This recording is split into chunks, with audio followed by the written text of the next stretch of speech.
Wait. Chet. Kill. I don't know why, but I'm feeling really good. So what if, for old time's sake, yeah. Okay, cool.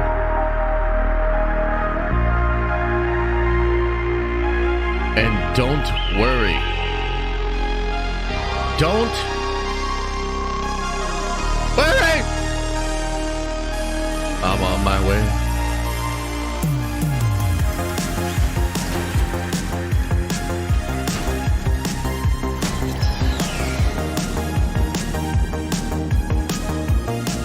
Yeah, what's up, everybody, and welcome to the stream. Welcome to the show. Welcome to this week. In this year, 2023, things are going great. Hope you're doing well. We've got a lot to get into today. San Diego Comic-Con happened over the weekend, and Hollywood wasn't there, but it seems like it was still kind of dope. So I want to talk about that. Also, Barbie. What the fuck? How'd that movie make so much money?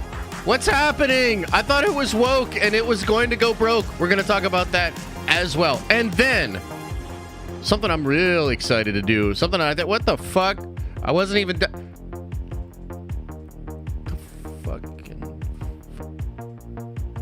I guess I'm coming into the tower. I'll see you in a second. Fucking...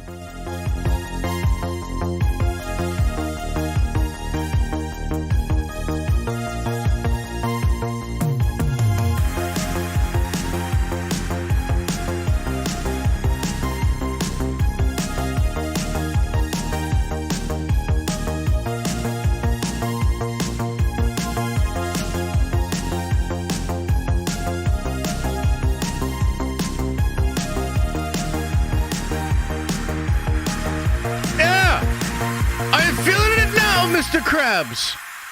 I'm feeling it now. What's up, everybody, and welcome to the show. Welcome to the stream.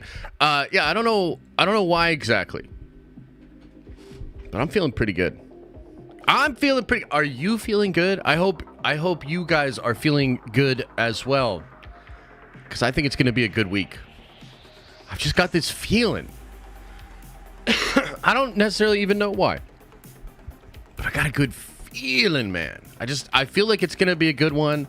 I feel like some cool stuff might happen.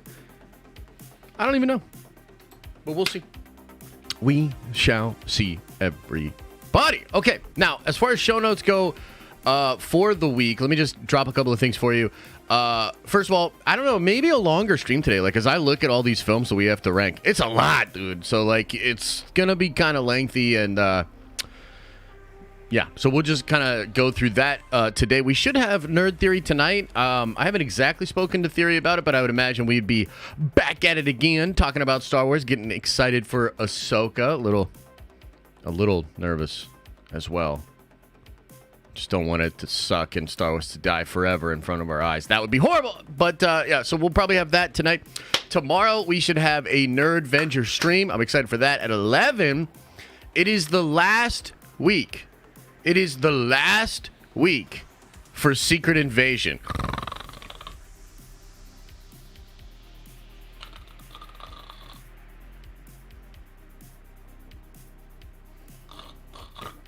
Sorry. Secret Invasion. There's something about thinking about that show. It has an interesting effect on me. So look, is anything going to happen? No. Are any Avengers going to show up? No. Are we going to think that, damn, that finale saved that boring-as-fuck show? No! But it's still ending. We're going to have to talk about it. Okay? So we'll talk about that on Thursday. And, let's just leave it there, I guess. We'll talk about it on Thursday. Who knows? Maybe it'll be really cool. And we'll all really like it. And that would be... that would be great. Okay, so, the last thing that I should say here is that this is the last week for the Prime membership, okay? So we've had a $5 a month membership. We've had a $10 a month membership. The $10 a month membership has been the Prime tier. I talk about business-related stuff, behind-the-scenes stuff. We do streams every Friday. This is the last one. We're going to end that. We're going to stop doing that. And I actually want to do more streaming stuff just for like all the members. So I want to do more member stuff in general. So we're losing that little chunk of content, but trust me, it's going to be way better for everybody involved. But if you are a Prime member, come on by for this last Prime stream. I think it's gonna be a good one. I want to go for a good length of time. I want to talk to you guys as much as I possibly can about business and try to like maybe help some of you guys out that are trying to do YouTube. So look out for that. That'll be the last version of that this Friday. Okay, so it's bittersweet. I'm really looking forward to not having to do that anymore. But we've actually had a lot of good memories in that stream. I mean, some of you guys have been in there for years. And we've talked about a lot of business. We've gone through some really good times. We've gone through some bad times. It's pretty crazy. So we'll wrap it all up on Friday. And that'll be good. That'll be really good for everybody. And then, who knows? Maybe some other crazy stuff will happen. I don't know. I'm feeling really good. That's all I can say is that I'm feeling really good. Have I mentioned that I'm feeling really good? Because I feel really good. Okay. So, not too much to go over as far as news, I guess. We could talk a little bit about Barbie if you guys want to. I think it's pretty crazy, man. What was able to happen there. You know what else was like really... Oh, here we go. Okay. You know what else is really annoying is my my second monitor is like busted. And I have to get it replaced. It's like super annoying. Let me check something out here real quick. Let me check this out. Check it out. Check it.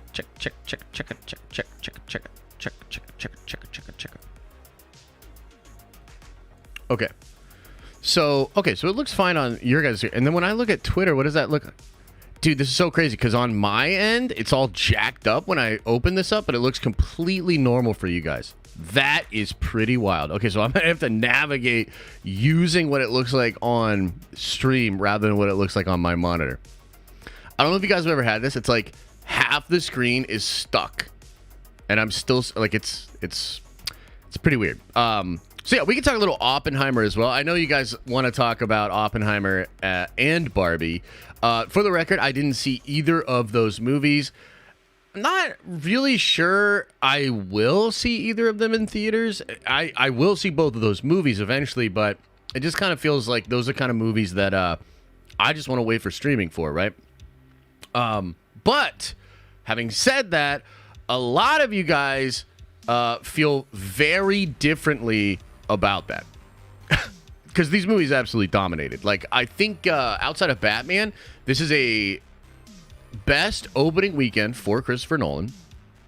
And I also think this is unless I'm mistaken, you guys help me out here, the biggest opening of the year for a movie was Barbie. Like, is that true? The biggest opening for a movie this year was Barbie. That's bananas. Barbie in its opening weekend has made more money than Indiana Jones and The Flash did their entire theatrical run. So make no mistake about it. This movie's a phenomenon. It is an incredible success. It is crazy. And at a time when Warner Brothers was absolutely desperate for some kind of a win, this is a feel-good win for them. I think at a time when Hollywood in general is really confused, things are changing drastically, and there's the strikes, there's the fact that streaming can't make any money. It's crazy times. To have a big weekend like this, super big deal for Hollywood studios. But alas, it begs a really interesting question. And we won't linger on this, but I think it's actually pretty funny, and I wanted to kind of touch on it a little. So I made this tweet, and it's not fitting on the fucking screen right now. Okay. So I made this tweet. Now, some of you guys know I'm just kind of snarky, and I like to stir the pot, and I like to, just cause people to get triggered and stuff. It's super fun. I get why you guys do it, too. It's pretty cool. So I made this post, which I felt was actually kind of innocuous. You know what I mean? I was like, I don't understand how Barbie is making all this money if it's woke. I thought if it was woke, it would go broke. Or have I been hearing that wrong? Now, to my surprise, the comments of this post were flooded with people that were like actually trying to convince me that get woke, go broke is real. It's still a thing. It absolutely is true. And there's all sorts of reasons as to why it still applies to Barbie. Barbie will still be a disaster. Like, I couldn't believe it. Now, there is another group of people in the post, in the replies, that are basically trying to explain, oh, well, it's not that simple. Get woke, go broke is obviously just something people say. It's not real. Here's the deal. It's more complicated than that. That's an acceptable answer. That's like the reality. It is more complicated than that. It's a platitude, you know? It's like a cool, catchy thing to say, or to get really triggered at when other people say, right? But I was shocked. I was actually amazed at how many people are in the comment section that actually are like using brain power, burning calories, using oxygen to like come up with reasons and explanations as to why it's still real and Barbie will still fail. It's unbelievable. And I think this movie is the biggest slap in the face to that narrative I've ever personally seen. Now, small caveat. I've been wrong a couple of times before. Not many. But a few. And technically, if this Barbie movie falls off a fucking cliff in its second weekend, and like everybody figures out that it's, because that's the thing that everybody keeps saying. Like, you look at the replies in this thing, there's like a whole bunch of people that are like, they're kind of like pearl clutching to this narrative, and what they're saying is, bro, people didn't know. They hid that it was woke. They hid that it was woke. And once people find out, oh man, look out, Barbie.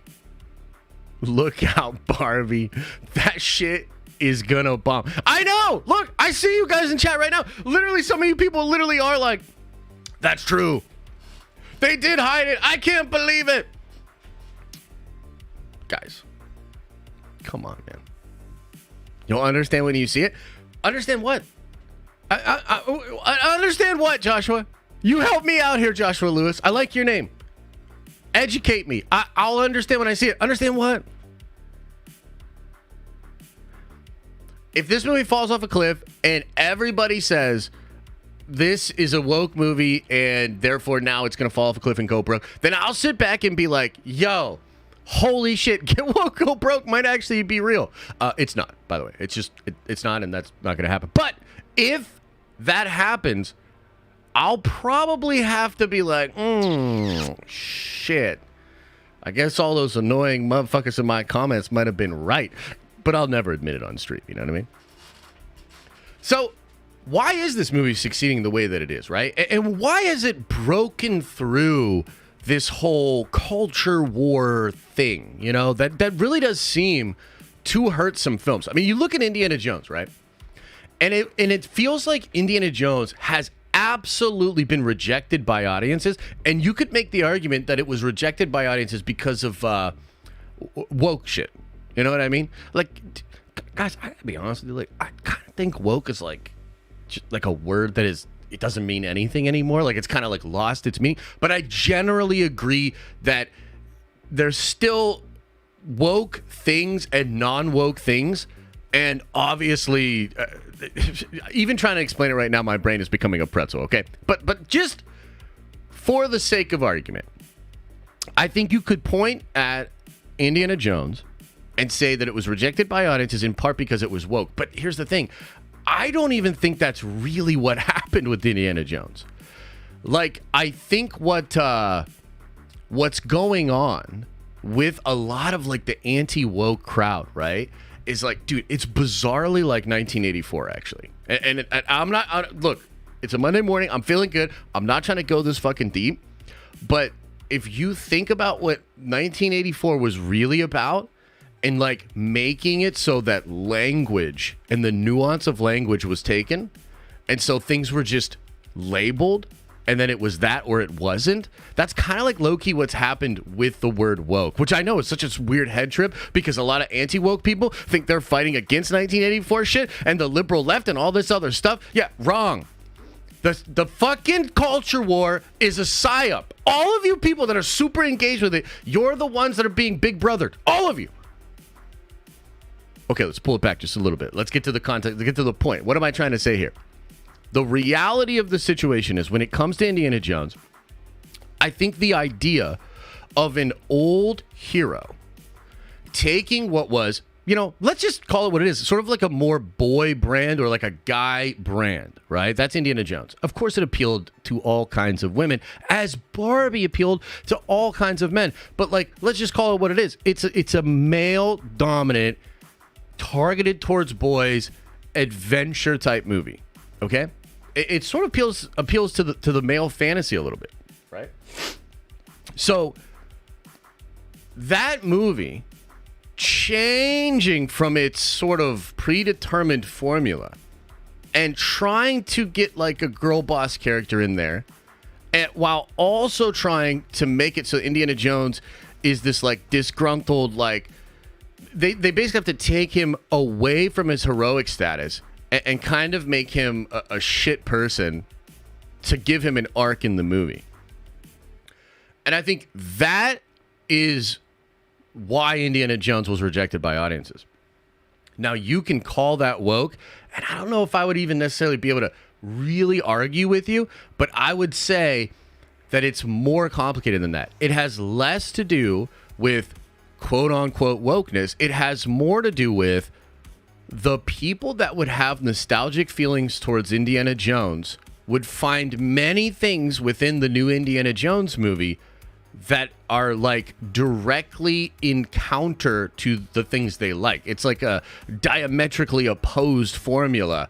And that sort of deconstruction, that reinventing, that sort of shit, that stuff I think a lot of people are rejecting. Barbie has look, I don't know shit about Barbie, okay? I don't know much about the brand. I don't know much about, like, Elisa has told me a little bit here and there. Like, apparently there were a lot of like Barbie movies or shows or animated things that were really like, very feminist, right? Like they're very like girl boss, but also this idea of being able to be a girl boss but not reject femininity, which is really interesting. And there's a whole like debate against that within certain circles. But what I'm really trying to say here is like Barbie, and some people made this point on Twitter too, by the way. Barbie didn't go woke. It's probably always been woke, at least like if we're using that big umbrella term that's kind of meaningless. It's always been woke. It's always been what it is. But the more important detail is that it didn't reinvent itself. It didn't try to change. It didn't take what would have been a draw for a lot of fans of Barbie the IP or Barbie the toys and then deconstruct them, rearrange them, make them, very, very different. So I think what you're seeing is that, of course, the get woke, go broke idea is, it's like there's some truth. It's like a joke. It's like there's some truth in it, but it's not that simple. The nuanced point is more that Hollywood, in its very derivative thinking, has attached a formula to a lot of older nostalgic brands and IP that is just not working. And Barbie actually rejects that formula and just gives the fans of that IP exactly what they want. By the way, I think you can draw a parallel to Super Mario Brothers, how Super Mario Brothers does damn near the same thing, just giving Mario fans what Mario fans would want. I would argue that's exactly why Top Gun Maverick was as successful as it was. It's just giving those kind of fans exactly what they want and not trying to like deconstruct or not trying to like subvert expectations. Like a lot of that people seem to be over that shit. So Barbie, who would have thought? What a world. You know what I mean? Like what a world that we live in, that like at the height of a culture war situation in America that, and at just I think abroad as well, that's so toxic, so contentious, so crazy, permeates almost every part of pop culture. And yet you have Barbie, probably set to be the most successful movie of the year, if not the most, one of the most successful movies in the world. And apparently, and I haven't seen the movie, very, very strong feminist ideas put into the film. You know, something else that I was thinking about this movie. We'll get off this topic in just in a little bit here. But something else that I thought was really interesting is, like, I've seen a lot of people be really upset about Ken and the portrayal of Ken in the Barbie movie. Now, a couple of different things here. First of all, I need to see the movie. Second of all, in order to really be able to draw the parallel I'm trying here, I should probably have a better idea of how Ken has been treated as a character in other media over the last 10 years. But let's just skip over all of that, and let me just give you my gut take on this. I think some people, the same people that are upset when a Marvel female character is, like, weirdly introduced or interjected into an otherwise sort of male fantasy superhero story. I'm really thinking of the gal in Moon Knight, Red Scarab lady, right? I think of the same people that get upset about that shit are also upset about Ken, but they shouldn't be. Because I think what Ken is the male character that supports the female fantasy, that idea that really I think a lot of women are going to see Barbie for. Like, I hope this is coming across. I hope this is making sense, okay? What I mean is, a lot of people get butthurt because we've got this male-dominated superhero thing, which I've seen the statistics. I know what it is. There are definitely female fans that like comic book stuff, but it's a very small percentage compared to the males. So you've got this male-dominated, male fantasy storytelling device, and then they put all these fucking, like, girl boss, like, people into it, and that is not the shit that customer base wants. Like, one of the things that was dope about the X-Men was these aren't, like, girl bosses. They're more like femme fatales. They're fucking badass, dude. And, like, you go all the way back to, like, Alien and Ridley, and it's like, I think one of the reasons Ridley works for Alien is because she's a fucking badass, dude. Like, she's, like, one of the guys, like a tomboy, like, kind of character. It appeals to that male fantasy, right? Ken is exactly that for the female fantasy. That is a perfect male character for that female-centric film. And I wish that, like, we could get over the bullshit, because then maybe, like, we'd be able to communicate better to studios and people that control this IP, where it's like, dude, we have no problem with female characters. We have problem with characters that feel like they're coming from a different world being plugged into the comic book genre. That ain't it. We don't like that. It would be like bringing in a Ken that was like a Giga Chad, Andrew Tate fan, motherfucker. You know, like in Barbie. It shit doesn't make sense. It doesn't fit together. Right?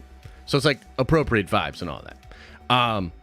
Okay, that's enough talking about Barbie and all that, because I don't know what the fuck I'm talking about anyways. Man, maybe it's going to go broke because it's woke!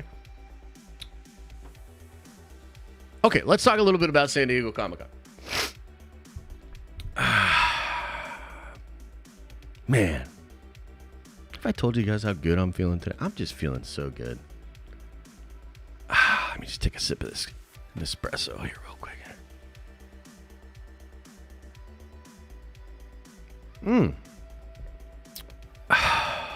That's nice. I want to ask you guys a question. And answer honestly. I'll know if you're lying. How many of you guys were somewhat plugged in to what was going on at San Diego Comic-Con over the course of the weekend? Put a 1 into the chat. I'd like to know. How many of you?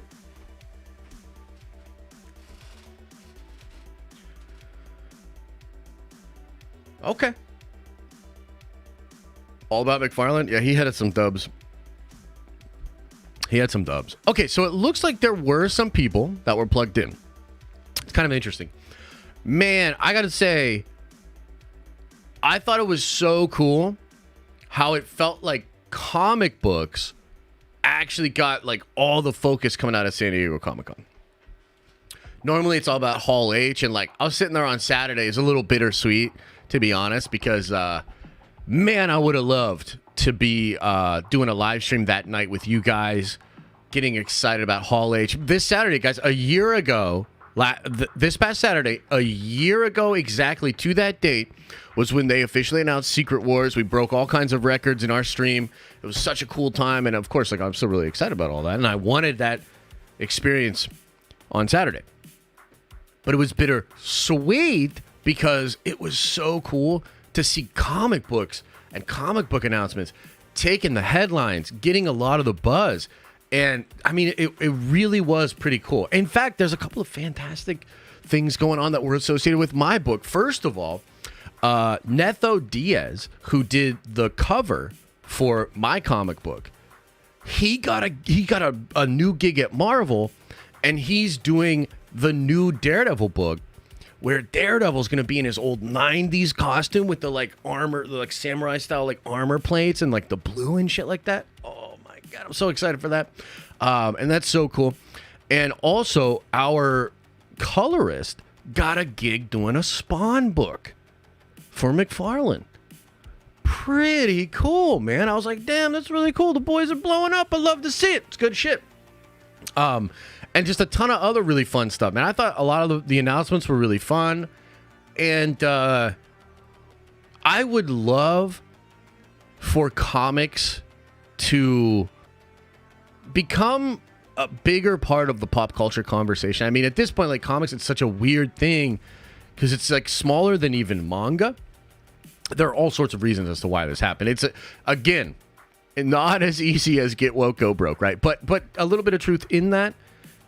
A lot of bad decisions made for comics over the past 20 years. And we find ourselves at this really weird place where anime and manga have this really beautiful symbiotic relationship. And they both drive the sales of one another, and it feels really good. It's an industry that is not only on the rise, but has really nailed down that relationship between essentially their version of comics and anime.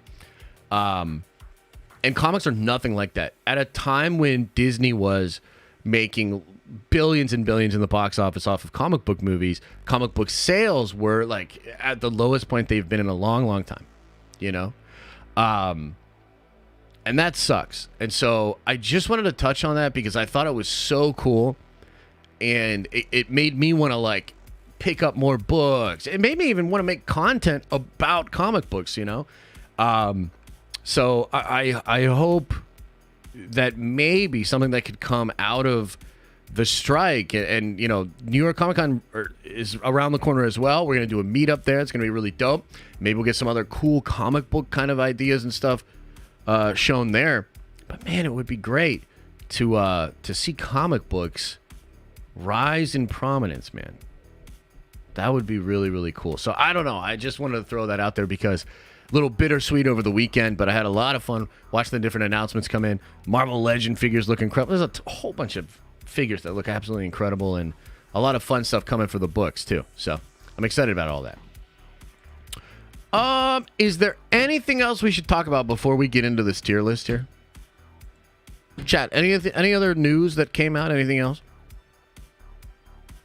Anything else? Yeah. Oppenheimer? Okay, so we can talk a little bit about Oppenheimer. X-Men 97. Yeah, so they showed some X-Men 97 stuff. It looks to be pretty cool. Some rumors and different things happen with that. The X-Men 97 Marvel Legends line looks unbelievable. Truly unbelievable. Sound of Freedom? I mean, Sound of Freedom continues to do really well. You know, it's like counter programming in a lot of ways to a lot of Hollywood stuff for sure. So I don't really have much else to add. Oh shit, the Adam Eve special, dude. Talented Mr. Griffin, thank you for that, guys. Not only did we get our first trailer for season 2 of Invincible, which I think is amazing, and I can't wait for that. That Adam Eve special that they dropped That shit was fantastic. I don't know how many of you guys watched that. Throw a 1 into the chat. Throw a 1 into the chat if you watched the Atom Eve special. It was fantastic, dude. Like, I thought at first maybe it's going to be sort of like lesser quality, feel kind of like an offshoot. Like, the boys did some goofy-ass animated stuff that was really not it. But this was on point. This was a great episode. Fantastic story. Fantastic action. The animation was on point. I loved it. It was a perfect little preview, a little like appetizer for Invincible, which, you know, unfortunately I think it's only going to be 8 episodes. But hot damn, dude. What a good special. Highly recommend that one. So check that one out. I'll talk briefly about Oppenheimer. There's not really too much to say. I think it's a fantastic thing that the movie made the amount of money that it did. And I know a lot of like Nolan heads are really high on the movie. They think it's really good. And that's good as well. I don't really have anything else to add. Like, it did very good numbers for a Christopher Nolan movie. Outside of Batman, he doesn't like crush the box office like that. So that's really good. I think it's a really good sign for Hollywood in general. I was watching a Red Letter Media video earlier today while I was making this tier list. And they had some really interesting points because they talked about Oppenheimer. Great video. Highly recommend it. But one of the things they said in there that was really interesting was like, Hollywood's in this weird spot. And streaming has made it so... Like, streaming has really hurt traditional Hollywood business. Like, there's just no way around it. It has.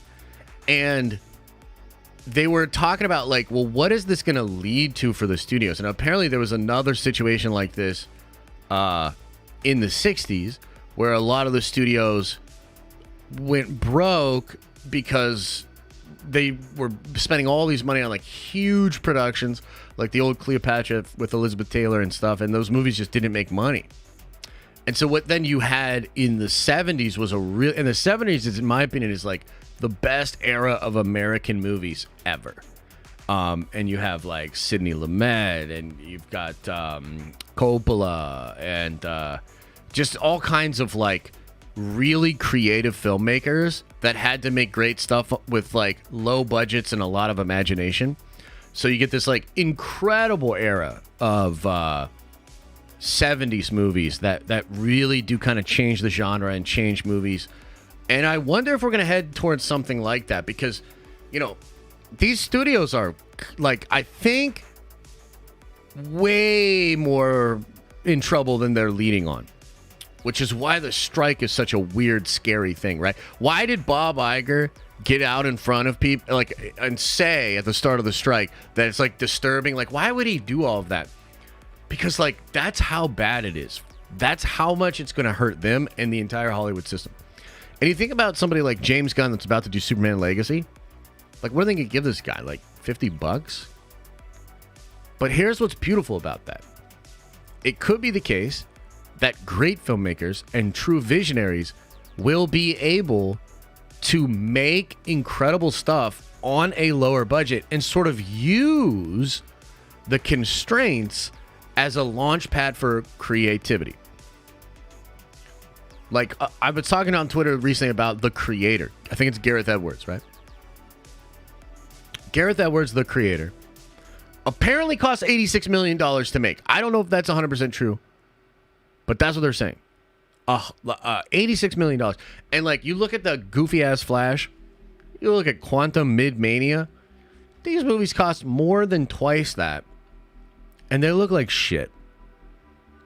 So it'll be really interesting to see what kind of a shift we get in Hollywood. And Oppenheimer, big movie, cost a lot of money. But also still in that sort of area of creativity. It's not a $200-300 million blockbuster the way a lot of these comic book movies are. Seems to be like successful. It'll probably make money. Just interesting, you know, just really interesting, you know. Okay. So now we come to the main course.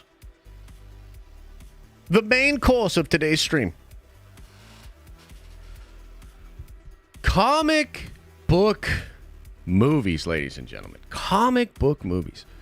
We talked about last week how many people say since Endgame, the genre has completely fallen off. And we looked at all the comic book movies that came out since Endgame. And I think our overall takeaway was kind of, but not really. Because there were a ton of movies that were in the S tier and the A tier. There were a lot of stinkers. There were a lot of mid. But overall, it felt like pretty balanced. It felt like the picture we saw on the tier list is a little bit different than the picture we have in our minds. A little bit of doom and gloom, recency bias, these sort of things, making it seem like it's worse. But in order to get the full picture, we've got to go over what comic book movies were like during the time of the Infinity Saga. Now, what I wanted to do with this one is I wanted to focus on when Iron Man came out, so from 2008 all the way up to 2019, when we got Avengers Endgame, okay? And there's some of the stuff I haven't seen in here, some of the stuff you guys probably haven't seen in here, but I think it's going to be pretty fun. I think it's going to be pretty cool to be able to go over all of this. So let's start with the movie that starts this whole thing off, Iron Man 1. Now, before I put Iron Man up on the chart here, I want to know what you guys think. Where do you put Iron Man 1 at?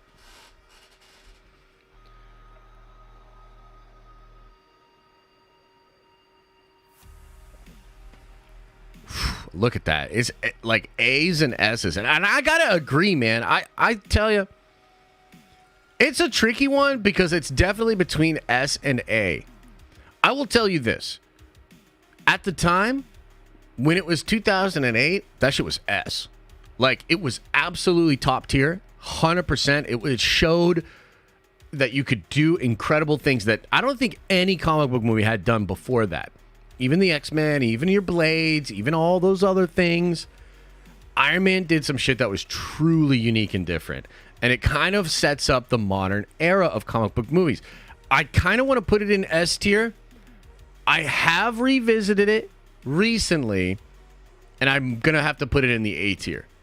But that's only because I think now looking back, especially when we're going to talk about some of these other S tiers, it's like an embarrassment of riches. Like, it's just crazy what we have, right? It's wild.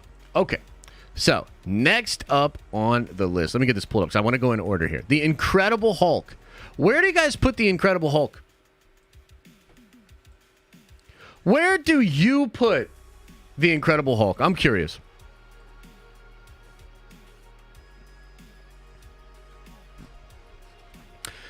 Oh, wow. There's a lot of varying degrees here.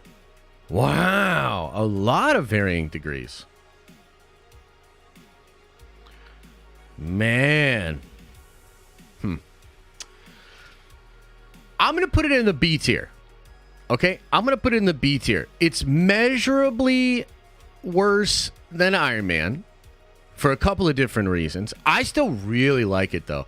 I know some comic book fans that don't like it. They think it's like one of the ugly ducklings or I don't know what the right word is. Like one of the not so good Marvel movies in the catalog. I disagree with that. I think it holds nice and strong in like the middle of the tier. And it's cool. It's a cool movie. I liked Edward Norton as Hulk. I'm glad they're bringing a lot of these people back for Captain America 4. It's pretty exciting stuff. So I'd have to say a B tier. A B tier for that. Next up we have Hellboy 2, The Golden Army. Where you at, Hellboy? Where are you at in here, Hellboy? You see what I mean? There's so many in here, dudes. Oh my god. There's a lot of fucking movies in here, dude. Hellboy! Oh, it's right up here. Okay, Hellboy 2. How many of y'all seen this? Who here has seen Hellboy 2?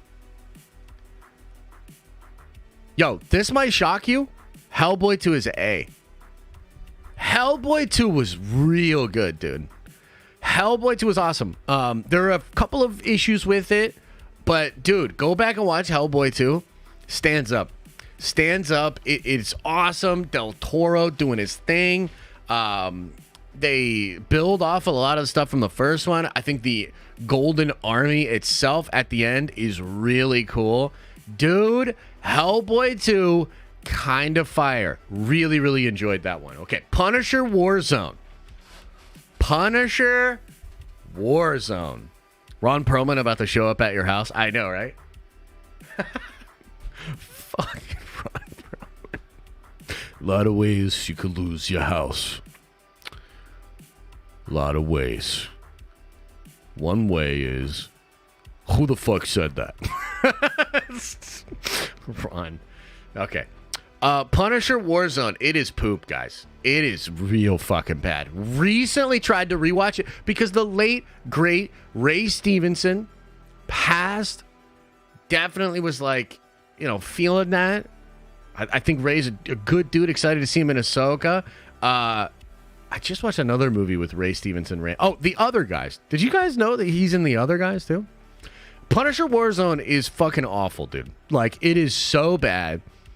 It reminds me of like the worst part of movies before the MCU, comic book movies, like some of the 90s comic book stuff. It is so trash.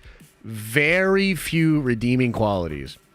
When it comes to Punisher, it's pretty shitty. Okay, next up, let's talk Wanted. You guys remember seeing Wanted in the movie theater? Dude, Wanted. Oh, what a cool movie. Yo. Wanted was cool, man. Wanted was cool. I haven't seen it in a long time, but I'm going to put it in the A tier. Dude. God, it was so cool. It was like, the cinematography was really fun. I like the lore building. Angelina Jolie is hot as fuck, and they definitely dangle that in front of you the whole movie.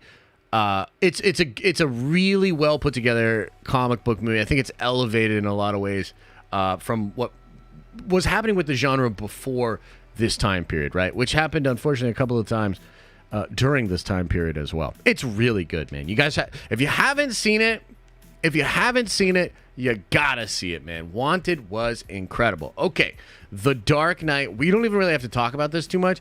It's S tier for show. If you find a person that wants to tell you that The Dark Knight is overrated or like The Dark Knight is an S tier or something like that, you gotta get them checked out, man. You gotta get them a checkup from the neck up, because that is ridiculous. The Dark Knight is everything everybody says it is, a staple of the genre, a glorious shining mountain of achievement. It is fan-fucking-tastic. Holy shit, The Dark Knight. You guys remember seeing The Dark Knight in theaters? Oh my God, bro. Do you remember seeing The Dark Knight in theaters? Oh, what an experience. What an experience. Oh, it was so good. It was so good.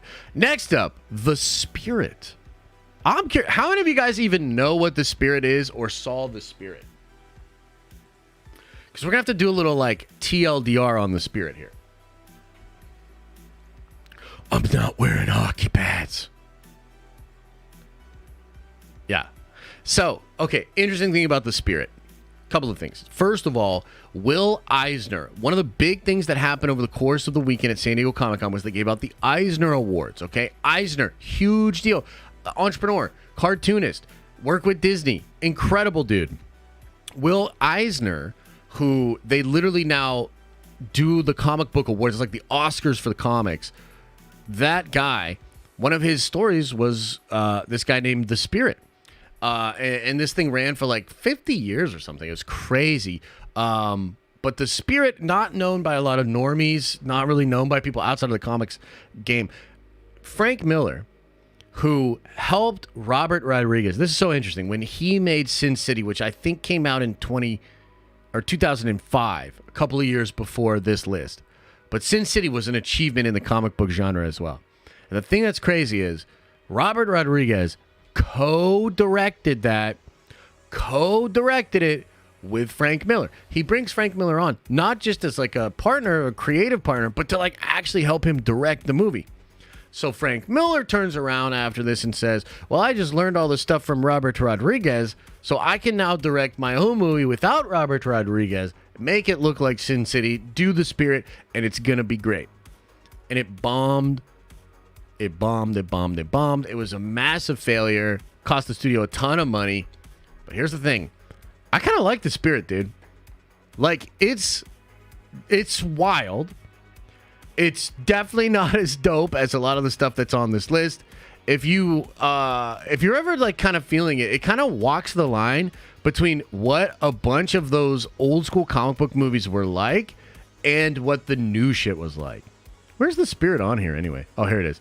I'm going to give it a C. But it's a strong C. I enjoy watching this movie. It's really not that bad compared to a lot of other comic book movies. The Phantom, I believe The Phantom came out before all these movies.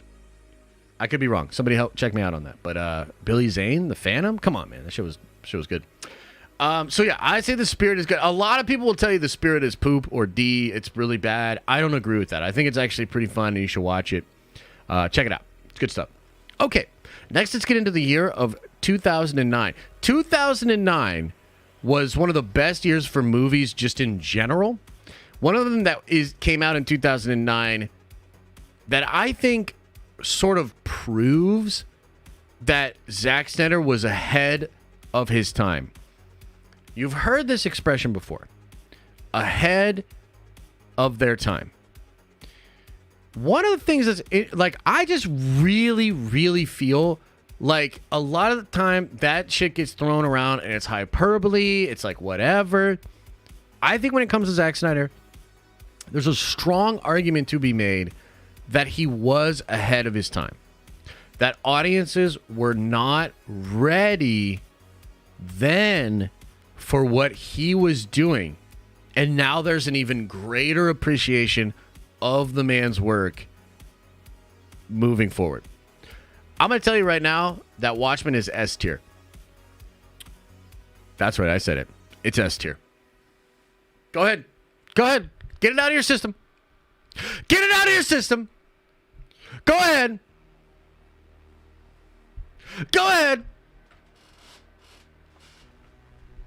It's absolutely incredible, dude. Watchmen is one of my favorite comic book movies ever. I'd actually rather watch Watchmen than The Dark Knight. And I like both of those movies. But like Watchmen, dude, is like a perfect adaptation of that story. I love the set design. I love the way he shoots it. It's so brilliant, dude. Like, if you're like, I'll tell you this. Imagine you're me and you went to film school and you're somewhat of a cinephile and you really love that kind of shit. But you're also just a big nerd and you love comics and you love Watchmen. It's one of your favorite books of all time. Dude, the shit that guy does to take static images and replicate them using the magic of film, using a little bit of an additional element to kind of like create the vibe you got in the cartooning, but using the elements of cinema, it's like mind-blowing. There's so much subtle genius in the Watchmen movie. Like, most people can't get it, you know? Most people, pinky out, don't understand it, can't comprehend it. It's S tier.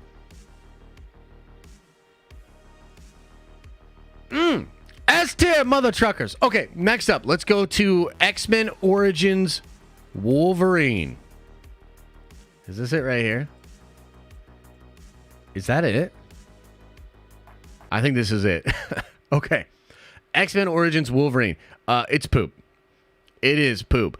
Now, there are a few things that are redeeming about this movie. Mostly, Liev Schreiber and the intro scene of him and Logan fighting through all the different wars. That shit was awesome.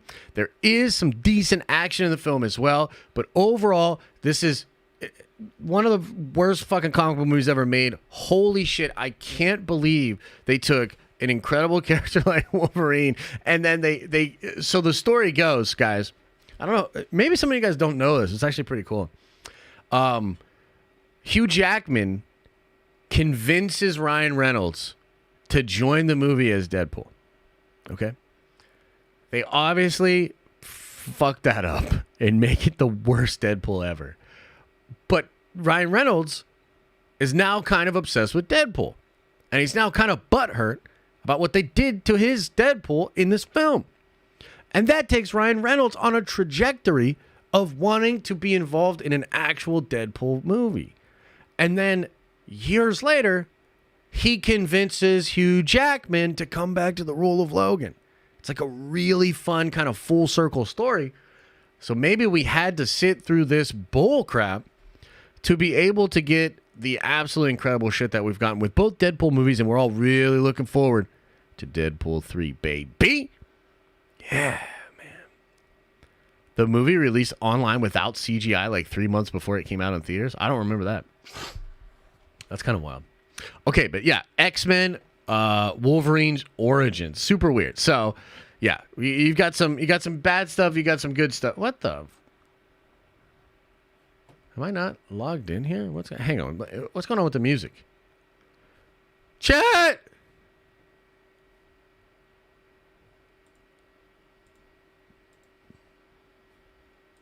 I'm starting to get pissed. I don't understand. Just play the fucking... Are you serious? Hang on.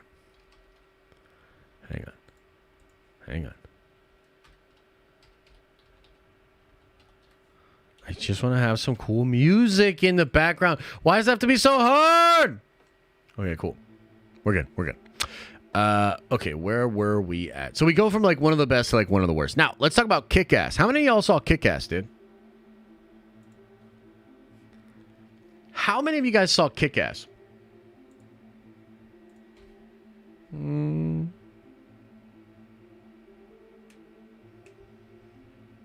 It's pretty good.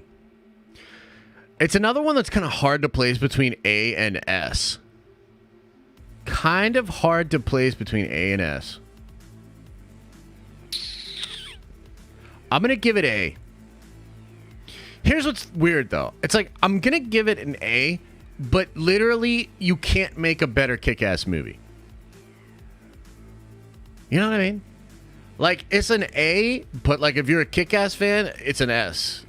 You know, I just don't think it quite gets to those heights of like Watchmen and The Dark Knight and some of these other stuff that we're going to have on there. Because like if you read Kick-Ass, dude, this is like the perfect Kick-Ass movie. It's really, really good. And I will say, if you have not seen Kick-Ass, highly recommend that you check that shit out. Because it is incredible, dude. It really is. It's a very good movie. Okay, next up, Iron Man 2. We're jumping into 2010. Iron Man 2. Where do you guys have Iron Man 2?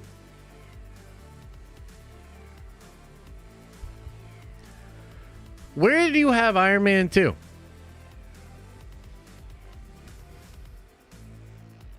Yeah, it's between B and C. I'm going to put it in C because I think the first Hulk movie is better than Iron Man 2. There's some fun stuff in Iron Man 2. Eldritch Killian's good. I actually really like the scene where Downey's getting wasted and he fights with War Machine and he's like, put on a dope beat for me to beat my buddy's ass to or something like that. There's a couple really good lines, but overall it's like real standard comic book sequel. It's funny. I remember reading in Bob Iger's book back when I used to think he was a respectable person.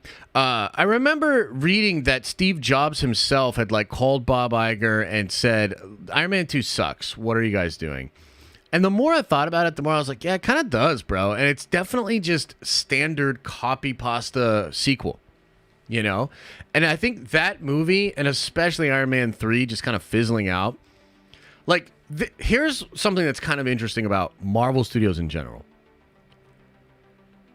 Iron Man was paid, you know, the most out of all the stars. And I think you could make the argument, as some people did, like even Nolan kind of made this argument over the weekend when he was doing press.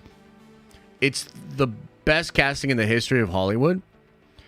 And I think Tony, especially now that we're in a post-Tony MCU, we're all really feeling the lack of Tony Stark. So he's the glue that holds all that shit together. And yet, his own trilogy is kind of buttholes. Like, his first movie's cool, and they get worse after that. They're not even good, enjoyable MC movies. Isn't that weird and ironic? And it kind of, like, the other thing I can't figure out is, like, why they haven't figured this out with some of these other characters. Like, Ant-Man. Like, Ant-Man sucks. Or the first one's good, but then, like, the second one's, like, okay, and then the third one's, like, the worst ever, right? So why do they keep, like, if they figured that out with Tony, and they were like, no, it's actually better to use him in these other movies and still pay him a bajillion dollars. That's Iron Man 3? Where's Iron Man 2?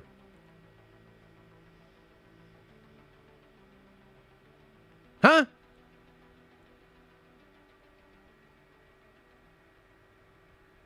Where's Iron Man 2? Oh, I found it all on my own. I know what I'm doing here. Yeah. Okay. So yeah, everything that I just said applies. And just, you know, think of something like really cool and poignant that I would have said at the end of that. And let's just move on. Okay. Next up, Jonah Hex. I gotta be honest with y'all. I have not seen Jonah Hex.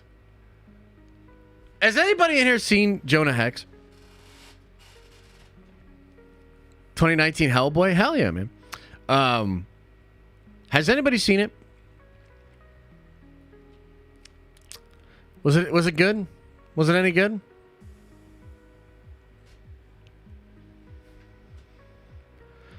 It was lame. I'm going to put it in D, even though I haven't seen it.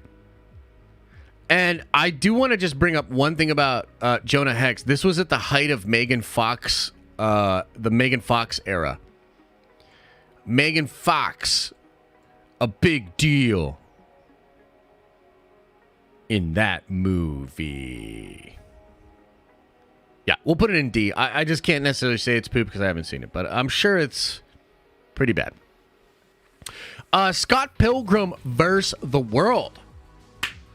Scott Pilgrim vs. the World. What do you guys think?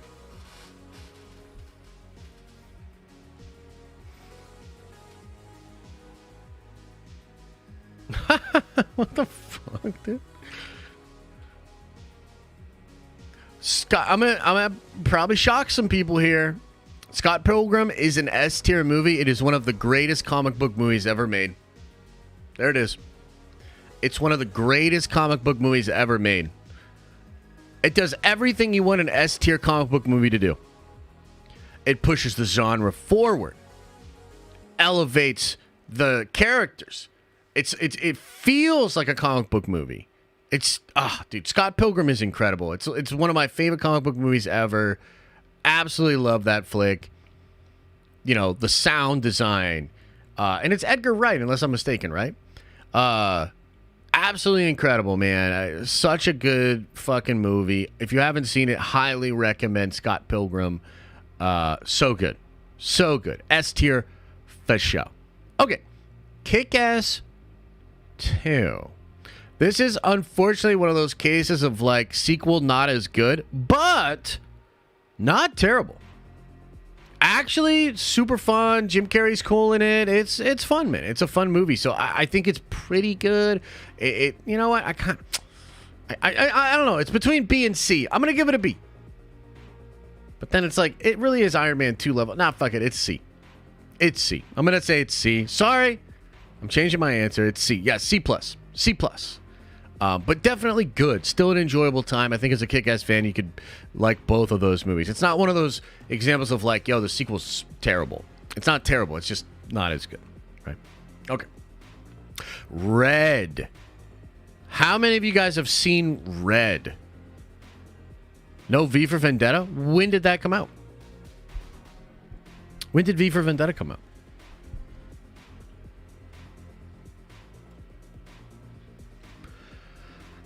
Yo, Red is real good, dude. I'm going to put it in an A tier. It's really good. Very fun, very poppy. It's a good one. If you haven't seen Red, I highly recommend it.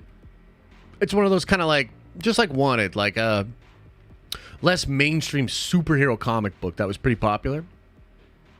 Yeah, V for Vendetta was 2006 or 2005, Renee says. So we're going from 2008 to 2019. We're going during the MCU, so that will not apply.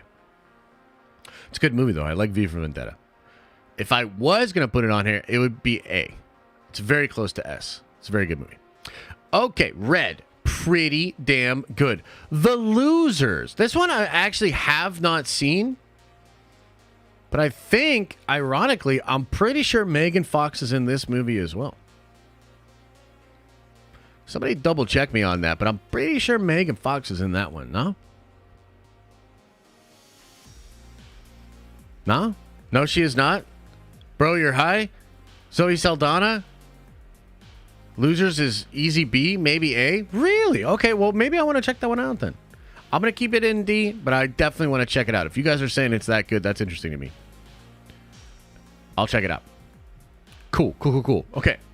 The Green Hornet. How many of you guys saw The Green Hornet? I like The Green Hornet, man. It was like Seth Rogen before Seth Rogen became this absolutely out-of-touch weirdo that he is these days. It was fire, dude. It's fun. A lot of fun action-y stuff. It doesn't take itself too seriously. A lot of humor, but overall, still get like...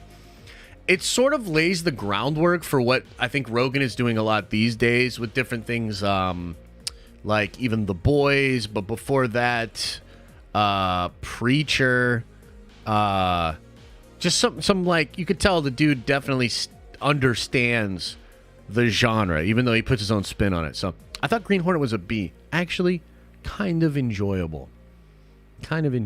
Yeah. Okay. Super. I am ashamed to say I've never seen Super. How many of you guys have seen Super? This is the movie that gets James Gunn the Guardians of the Galaxy gig. Okay, James Gunn wrote and directed this movie. I've heard it's really good. I've got to check it out. I'll throw it into the B tier for now because I've just heard that it's really good. But again, I can't confirm. Haven't seen it. I want to check it out. Yeah. Anybody in here think it's really freaking awesome? Or I see a lot of people saying it's probably a B.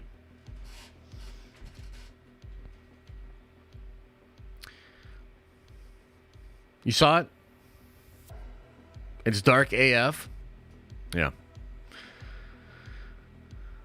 Crazy film. Might have to check it out. I want to do that one, and I want to do Losers now. Definitely want to check those out for sure. Why have I never heard of a lot of these movies? Oh, man, because that's what we're, that's why we're doing what we're doing, baby. Okay. Next, let's get into 2011. Thor. The first Thor. That's an A-tier movie, dude. A lot of people shit on the first Thor, and they're wrong. Thor 1 was absolutely incredible, dude. Sir Kenneth Branagh doing a proper Shakespearean epic with the character of Thor. I almost say if Thor didn't work, the entire MCU should probably just pack it up right then and there, because Iron Man was one thing, but to be able to make a dude flying because he's holding a hammer, speaking in Old English, wearing a freaking red cape, the way they made that shit work, unbelievable. And he's such an important part of the Avengers and that whole dynamic. So Thor 1, definitely A tier. I love that movie, dude. Love that movie. Super good. X-Men First Class. What do you guys think of X-Men First Class? What do you think of X-Men First Class?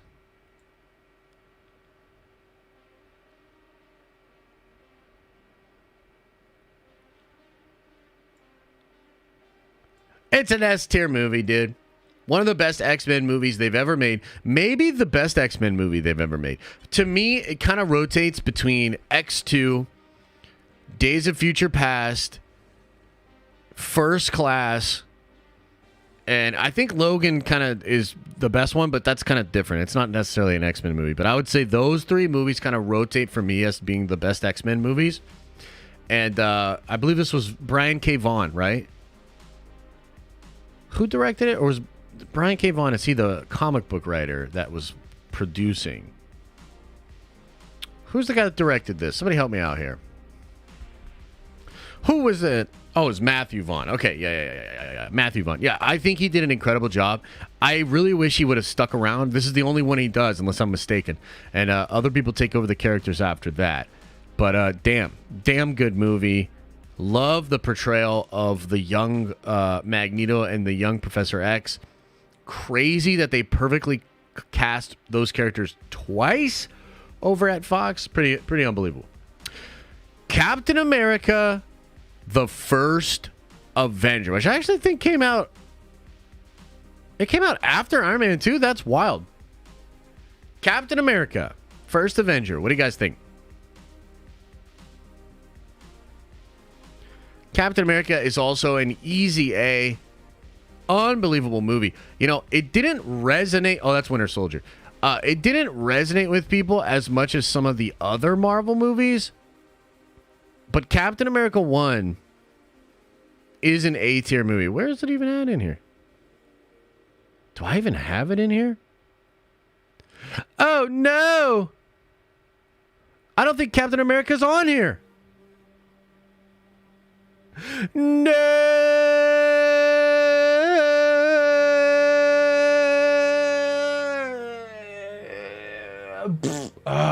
Well, it's an A-tier movie. We'll just pretend it's right there next to Thor. Yeah, it's a good one, man.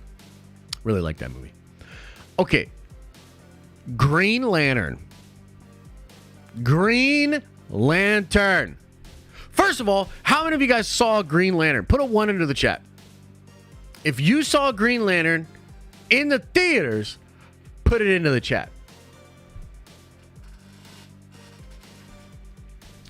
I got a funny story about Green Lantern. Okay, so at the time, the Green Lantern comic book was unfucking believable. And I believe we were just getting over Brightest Day, or it was like around Brightest Day. And, dude, they were just killing it. It was Jeff Johns and Ethan Van Sciver.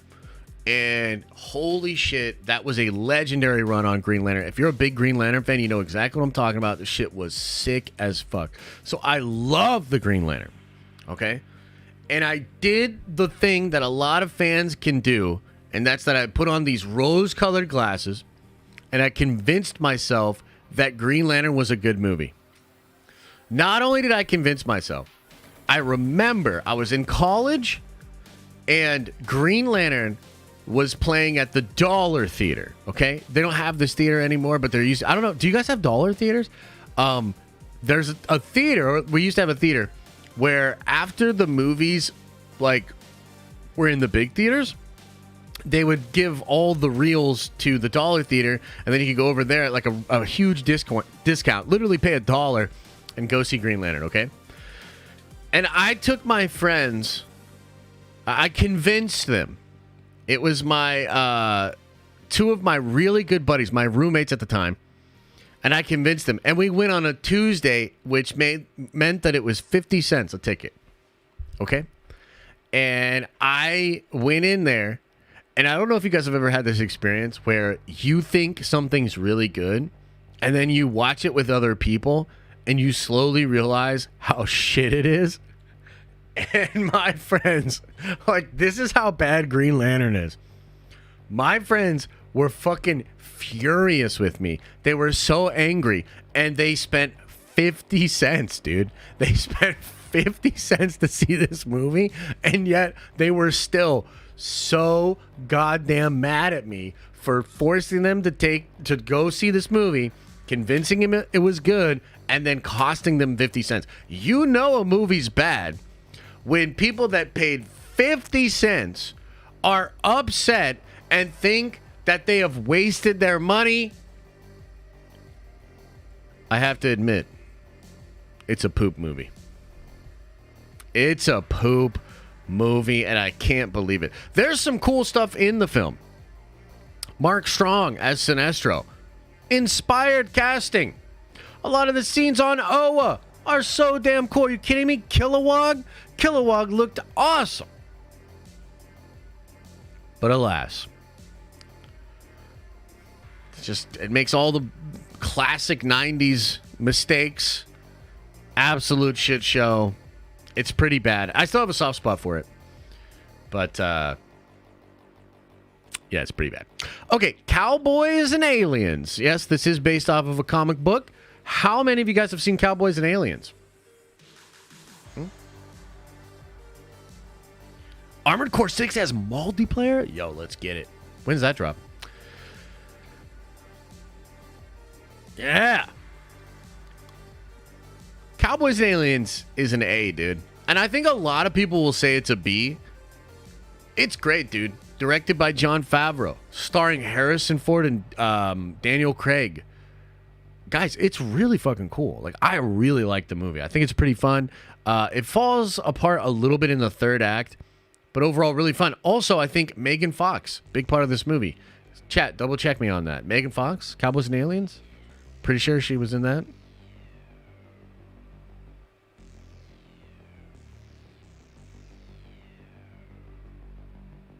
Fuck! Okay, like I said, Megan Fox ain't shit, and she's not in movies, so shut your mouth, guys. Okay. Priest. Let's talk about Priest. I watched this movie. I don't remember shit about it. I'm going to put it in C tier. I'm also pretty sure that Megan Fox was in this movie.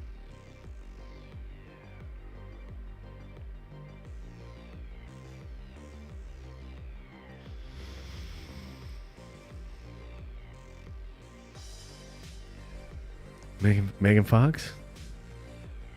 In the movie? Megan Fox. Okay, like I said, Megan Fox wasn't in it either. Priest, I remember very little about it, but I don't remember being butthurt about it. So I'm going to put it in a C. You know, it's all right. You know, it's just that. It's just all right. You know, pretty forgettable. Yeah, it's right. It's right in there. It's right in there. Okay. Okay, next up, 2012, The Avengers. I mean, I don't think we got to talk about it too much, right? Avengers is S, bro. Like, Avengers changed the entire game, bro. Like, it changes the game. It was monumental in its impact on the genre. I mean, just so good. It still holds up to this day, actually. It's an absolutely incredible movie. Yeah, fire. Straight fire. The Dark Knight Rises. What do you guys think about The Dark Knight Rises? I really like The Dark Knight Rises. I'll put it in A just because I don't think it's as good as Dark Knight Returns. But I still really like that movie. And I think at the time I was completely satisfied with it. I felt like, nah, man, like this is exactly the way you finish this trilogy out. I think it's good. Really nice ending for that version of Batman. So, yeah, I give it an A. I think it's really good, dude. I could see people making the argument that it's S. I don't quite think it's S, but it's not too far out, you know? Not too far out. All right, let's talk about The Amazing Spider-Man. The Amazing Spider-Mans. I'm pretty sure this is the one, right? Amazing Spider-Man. Both of them look the same. Amazing Spider-Man and Amazing Spider-Man 2, so I can't decide. I'm going to put the first one in A tier. Probably an A minus, but honestly, it's way better than the second one, and it was good. Like, I thought it was cool. I always liked Andrew Garfield as Spider-Man. Loved Emma Stone as Gwen Stacy. I'm pretty sure Megan Fox is in this one, too. No, I'm just kidding. She's not in it. But, yeah, good movie. Good movie, good Spider-Mans. I'm going to give it an A. I'm going to give it an A, okay? Dread. How many of you guys have seen Dread? How many? How many guys? How many guys? Seen Dread? You seen Dread? Anybody? Anybody? Anybody seen Dread? Wow. Okay, so this might be one of the first times we are very, like, split on something. I do not like this movie, and I've actually watched it recently. I watched it about a week ago. I'm going to put it in the D tier, dude. The original Dread is way better. The Fucking, why am I blanking on the homie's name? Stallone. The Stallone version is way better. It's way better. It's way more accurate to the comic books. The new Dredd, it's okay. It's okay. There's some good stuff in the movie. Lena Headey's in it. She's fantastic. I think Carl Urban is very good as Dredd. There's some really incredible action scenes. There's a drug in the movie. I think they call it slow-mo, and it causes everything to be like oversaturated and like really slow-mo. And so there's some cool like slow-mo shots, but like the design of the movie, the special effects, the choreography, the basic plot, all of that stuff is so shitty compared to the OG one.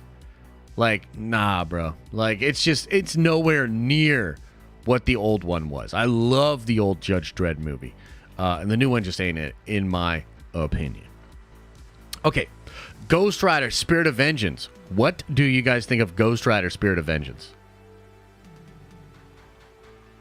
What do you think of Ghost Rider, guys? I would recommend watching this Ghost Rider movie if you want to be reminded why we need Kevin Feige as bad as we do. It is fucking horrible, bro. It is so bad.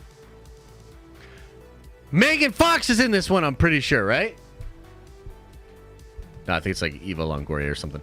But yeah, dude, this movie is so bad, and like, it's one of those movies that's just, when there were a lot of directors, even the Ang Lee Hulk is like this, where like a lot of directors, they chose to direct the comic book movies, really focusing on like the pulpy silliness of it. And like, because comics used to literally be called funny books. I don't know if you guys remember this. Most of you fucking definitely don't. But comic books used to be called funny books. And there was this idea that comics were more like the comic strips you get in a newspaper, like fucking Dilbert and shit. Like that was the vibe, right?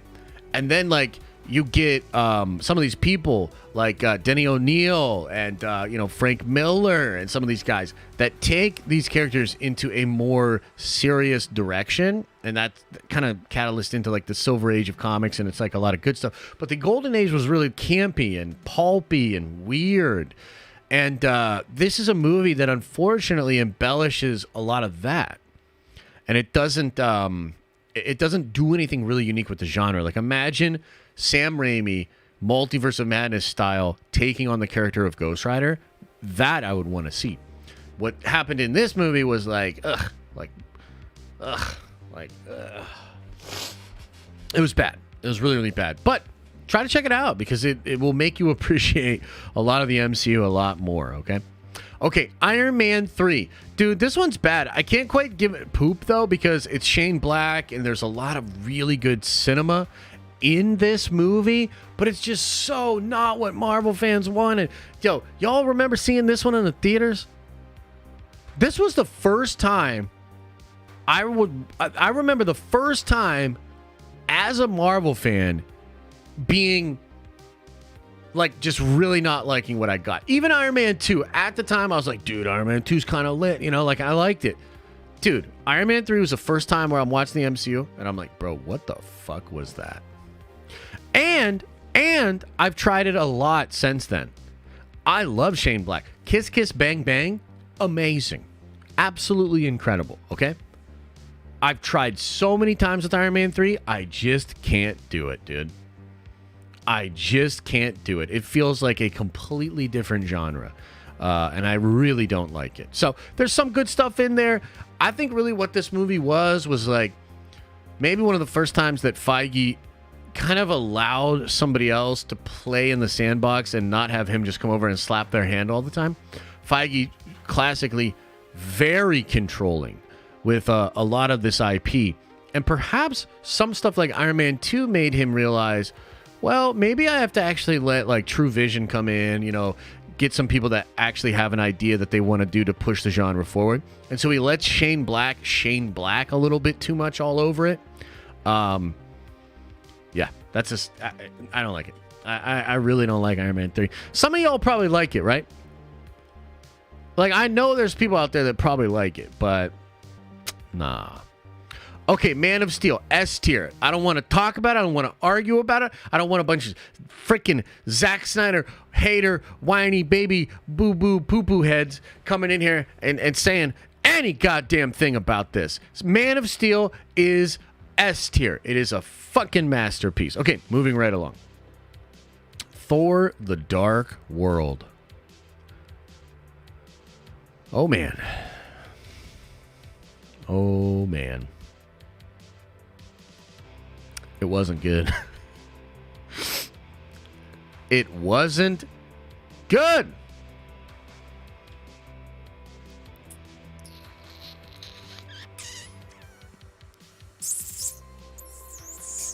Yeah, it's D. It's D. You know what, though? Here's something I was thinking about. When I was making this list or coming up with the images and stuff earlier this morning, when I thought about Thor: The Dark World, I will suggest to you guys, and I'm curious if you agree, I would suggest that although Thor: The Dark World is maybe just as bad as far as the quality of a film as Quantumania and Love and Thunder, I don't think Thor: The Dark World does as much damage to the brand or to the characters that those other two movies did. Meaning, it's goobly glob, it's uninspired, it's dull, it's paint by numbers third act. However, you get great character stuff with Thor and Loki. You get good stuff with Jane. I actually think, despite it being just as bad as Love and Thunder and Quantumania, it doesn't, like, it's not so bad that I don't want to watch Marvel movies anymore. You know what I mean? Like, it's not so bad that it's, like, destroying my love of the universe. Like, what do you guys think? Do you agree with that? Do you agree with that? I grabbed the wrong Avengers? Did I really? Oh, that's Age of Ultron. Yeah. Okay, you're right. Where's the OG Avengers at up here? Do I not have the actual first Avengers movie on here?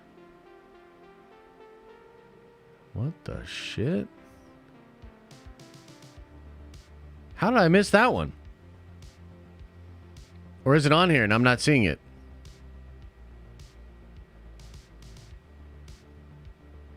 I don't think it's on here. Oh yeah, it's right here. Like I said. Haha. I knew it was there. Okay, so what do you think of that Thor: The Dark World? It's the one that says Avengers. How dare you, Adam? And how dare you also have a wrench? But whatever, I'm not going to do anything about it. How does Adam have a wrench and not Trev? What the fuck? Okay, anyway. Thor: The Dark World. Next up, let's talk about the Wolverine. What do you guys think about the Wolverine? Or me? You banned him, that's why. Oh, right. Yeah. When I got all triggered at Trev, I probably... Yeah. Okay. Okay, look. The Wolverine. I'm going to put it in B.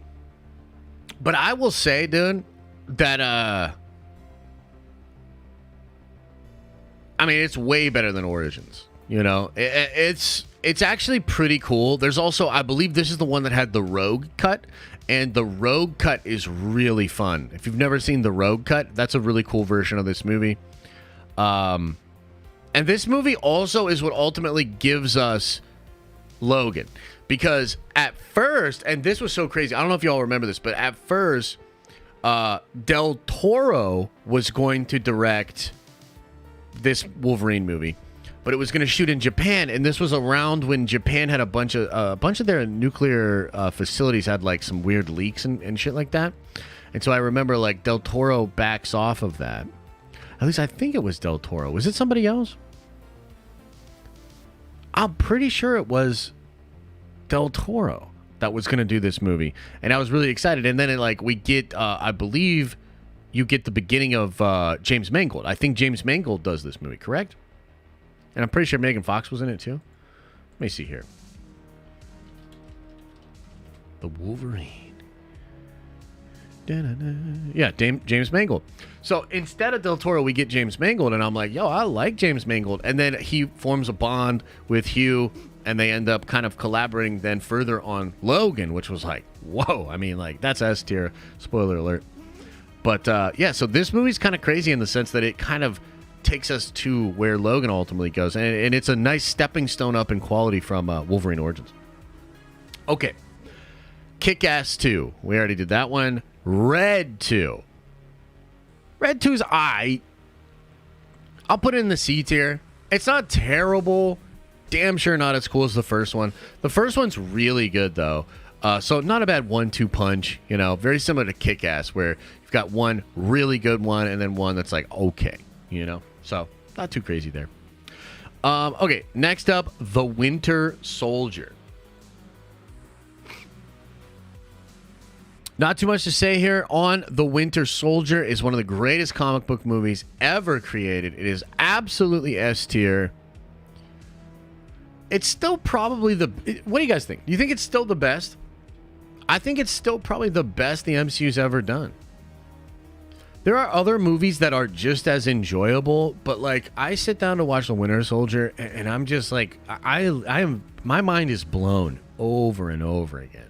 Not only does it work on just the basic level of being a comic book film, but the pacing is masterful. The plot is incredible. The character studies are brilliant. It is so damn good.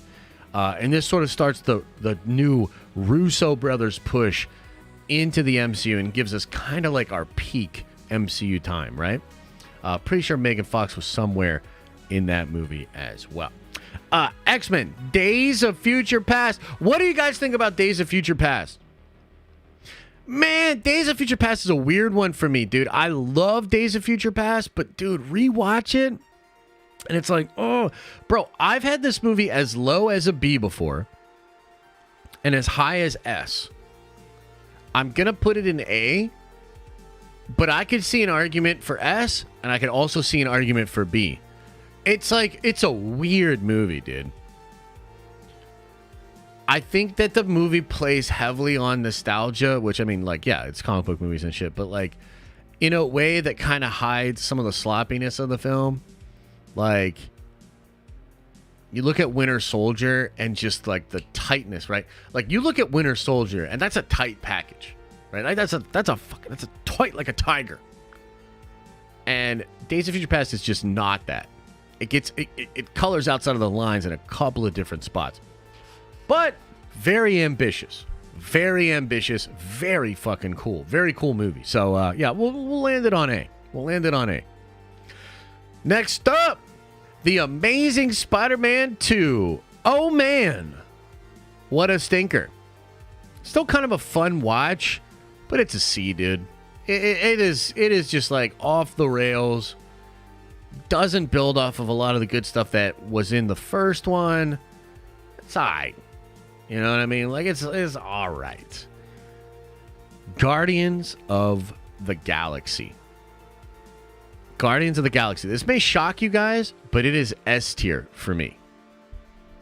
Guardians of the Galaxy was a movie that when I first watched it, I actually didn't like it. No cap. When I first watched it, I was like, that's too different. I don't like it. It's not the same as the others. And then when I saw it the second time, I kind of like, it clicked for me a little bit more.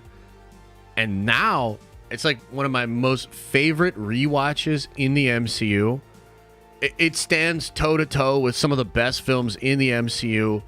The Dirty Dozen vibe, brilliant. It's also like the best in the trilogy. Okay, I like 3, don't like 2 much at all, but I like 3. But this one is just so much better. It is the best one by far. And, you know, I talked about this when Guardians 3 came out. I think one of the reasons it's so good is because it really focuses on the perspective of Peter and them becoming a family. And they're so estranged in the first one that the way that all comes together is like, it's pretty special. And then they kind of redo all their arcs again in the second one, and then redo all the arcs again in the third one with extra shit because of Infinity War and Endgame. So it's just not as clean. The first one, incredible. S tier, unbelievable movie. Incredible. So good. Teenage Mutant Ninja Turtles. This one had Megan Fox for real. All you buttholes. What did you guys think of this one?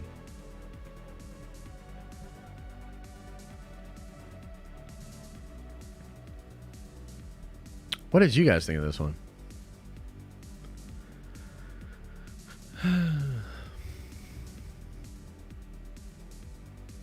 It's like okay, you know, like I don't think it touches the old Turtle movies, which I even think the third one with time travel is dope, and everybody's wrong about that one. I'm gonna put it in C, dude. It's not bad, right? There's nothing in there that I was like, whoa, this is egregious, but I don't know. A swing and a miss, but still kind of a fun time is how I would describe it, you know? Megan Fox is pretty good looking, too. Sin City, A Dame to Kill For. Now, this one's kind of weird, dude. I'm going to put this at D. Unfortunately, Sin City is not on this list. The first one, it would be S tier if it were. Sin City 1 is monumental success. Unbelievable, dude. It came out in 2005. Super stylized. It was great, right? I think in some ways, even Scott Pilgrim wouldn't be the movie it was without Sin City. So good. But the second one is a huge letdown. It's one of those examples of like, damn, dude, you really didn't capture the magic much in this at all. Pretty sure Megan Fox was in it, though. So that's pretty cool. Okay. Avengers Age of Ultron. Maybe the most underrated Marvel movie ever. It's A. It's A. And honestly, you catch me on certain days, I might even say it's an S tier movie. It's fantastic. It's darker. It also gives us, for the shortest... Guys, a lot of the stuff in the MCU right now does not feel like comics. Okay? It's cool, but it doesn't feel like comics. The beginning of Age of Ultron leading up to the party, and then when Ultron pops up in the party, the whole sequence of like them at the party, them discussing things, them going into battle and all that. Guys, that is the most Avengers.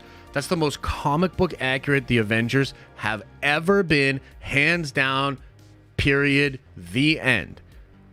And for that alone, I'm grateful that this movie exists. It's like, that's the Avengers from the comics, especially during like Initiative and, you know, rolling out a Secret Invasion, like during a lot of that kind of stuff. This is the event. That's what the Avengers books felt like. That's what it felt like. So it replicates that. It doesn't quite do Ultron justice, although I think Spader as Ultron was a really inspired casting choice, and there's some really cool scenes with him, and I think the ending is beautiful between him and Vision. There's a lot of darkness in the movie. It's way darker than the first Avengers movie. There's really cool stuff with like Scarlet Witch and Tony Stark seeing the future, Thor getting freaked out and leaving. So I really like Age of Ultron, bro. I really like it. I think it's pretty good. Okay. Ant-Man. What do you guys think of ye old Ant-Man? Ant-Man is the best movie in the Ant-Man trilogy, and it's just a B. Like, and that should be fine, by the way. Like, that's not a dig on the film. I do enjoy the Ant-Man movie. It's pretty low on my list of like, oh, let's rewatch something MCU. Like, it's probably never going to be at the top of that. It hangs out right in the middle of the pack. Not bad in any way, shape, or form. Just kind of like a fun additional movie. Probably should have just like left it there, to be honest with you. Yeah, but it's not bad. Fantastic Four. How many of y'all saw this one, man? It's not B. It's and Ant. God damn it, Fernie. Okay, Fantastic Four is poop. I've never seen a movie quite like this, okay? Where you can actually viscerally feel when the studio interference comes in and just goes and just like fucks it all up. Because there's actually some decent stuff at the beginning of the film. And then they literally go black screen, have a time jump, and nothing makes sense. It is like a totally different movie. So weird. Horrible studio interference. Crazy, stupid bullshit. Which is a shame because Josh Trank is awesome. The movie he made before this with the camera where they start to get their powers. It's like it's done all found footage. What was that movie called? Anybody know what I'm talking about? What was it called? Chronicle. Dude. Do yourself a favor and go watch Chronicle. Chronicle is unbelievable. Very cool found footage type movie. All about these guys getting powers. So cool, man. Dane DeHaan. So good. So good. I highly recommend that. Very, very good movie. But unfortunately, for whatever reason, he couldn't get this movie done. A lot of people say Fox kind of screwed him over and caused him to go crazy. We'd lose the Boba Fett movie because of this as well. Trank was supposed to do a Boba Fett film for Lucasfilm. And he apparently was a disaster, freaked out in some hotels, tore some hotels apart and shit. I don't know all the details. Has Trank made anything since then? Because this might have been, like, done. Like, he might have been, like, done after this. It was a pretty bad situation. Kingsman. This might shock you guys. But Kingsman is S tier. None of the other movies are as good, unfortunately. But, my God, was this a good movie. Perfectly encapsulated all the fun of this. I think it's a Mark Millar book, unless I'm mistaken. Such a fun time. Oozing style. It was like fucking Guy Ritchie kind of superhero movie. So cool. Also, Matthew Vaughn directed, I believe. And this is what he did instead of doing more X-Men stuff. And I remember at the time just being like, yo, this Kingsman stuff's going to pop off. Unfortunately, it all goes downhill after that. None of the other ones are as good. But that first one is incredible. Incredible. Very good movie, okay? Deadpool. I don't even like Deadpool that much. It's S tier, though. You just can't deny it. Like, it's... Again, I'm not even the biggest fan of the character, but you cannot deny that movie's an S tier. Like, it's so fucking good, dude. Like, it's a love story. Like, who would have thought doing Deadpool 1 as a love story? And it works. Not only does it work, in some ways, it's more endearing and emotional than a lot of other love stories. Crazy. Action on point. Gina Carano. Fucking unbelievable in the movie. Truly. So much fun with Deadpool 1. Launches a whole new wave of like R-rated, actor, producer, kind of like more control of the character. Like, it does so much for the genre. I really, really like this movie. And I don't even like Deadpool that much. For real. Yeah, go check Deadpool out. If you haven't seen Deadpool in a while, man, definitely worth a rewatch. Batman v Superman: Dawn of Justice. Whew! Batman v Superman: Dawn of Justice. Wow. I remember the narrative around this movie. I remember 2 Comic-Cons in a row. It was the belle of the ball. And the Comic-Con that happened before the release of this film had maybe one of the greatest trailers for a superhero movie I've ever seen in my life. The hype through the roof. And then I remember, as we were getting closer to the movie, the discussion started to talk about how bad it was. And then I remember the movie came out and it broke the internet. People were fucking furious, dude. Like, the way I remember it, it was super toxic. People hated Batman v Superman. Not only did they hate it, there were so many people crapping on the movie. Like, people were just really happy to crap on that film. And look, I saw it in theaters. I remember like kind of being on the fence for most of it, and then the Martha moment happened, and I thought it was the most goddamn ridiculous thing I had ever heard in my life. And also, too, by the way, dude, that's still stupid. I'm sorry. You think the Wanda moment's cool? Bro, you're just wrong. However, I don't know if you guys remember this, dude, but I remember DC fans, DC fans would go to bat for the Martha moment. I remember being at different Comic-Cons and just having real like sweaty conversations late night. Maybe we're at the bars, maybe we're back at the hotel. I remember so many DC fans, man, just fucking, they dug their heels in. They were just like, no, it's awesome. It's incredible. You don't get it. The movie's so good. It's so much better than Marvel and all this sort of stuff. I had to go through that shit for years. It sucks. It's stupid. It's horrible. Now, the director's cut of the film is way better. It's actually like mind-blowing how much better that version of the film is. It's like for the theatrical version, they were like, well, this shit doesn't really have to make sense. Just take 40 minutes out of it, you know? It's like really crazy. But here's the thing. The director's cut still has the Martha moment. So it's still not an A, not an S. It's not even B, dude. Batman v Superman, the best I can give it is C. And that's only because of the director's cut. I should probably give it a D, dude. It's not good. And I feel like there was a lot of studio interference. I mean, the very fact that you have a director's cut and a theatrical one sort of implies that, yes, there was studio interference. But yeah, it was a really bad movie, and DC has quite honestly never recovered from Batman v Superman.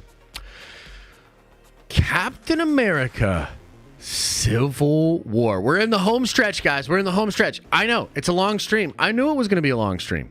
We're in the home stretch, okay? Civil War. It's an A tier, dude. It's an A tier. Damn close to S tier. Damn close to S tier. Unbelievable. Unbelievable.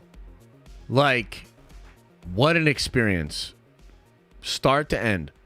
It's very different than Civil War in the comics, and yet it still holds true to the spirit of Civil War in the comics. Like, you still got a bunch of superheroes on both sides. You still got Tony on one side, Cap on the other side. You still got a big old superhero battle at the airport. It's also the movie that introduces Tom Holland Spider-Man, and it's fucking unbelievable, dude. Hit that first scene where Tony pops up. He's in the thing with his mom, and then they go into the back room, and he's a part of the sponsorship program and all that.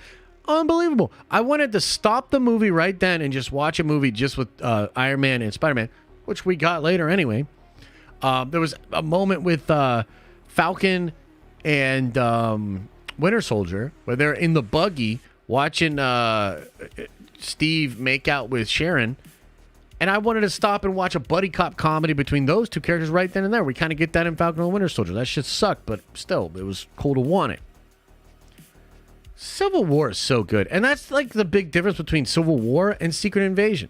Civil War is very different than comic book Civil War, and yet it stays really true to the spirit of it. Secret Invasion is nothing like the comic books, and it's nothing like the spirit of the comic books. I don't know what the fuck Secret Invasion is, but look, we don't have to talk about that. We're not going to dwell on it, okay? But it is what it is. Civil War is fucking amazing.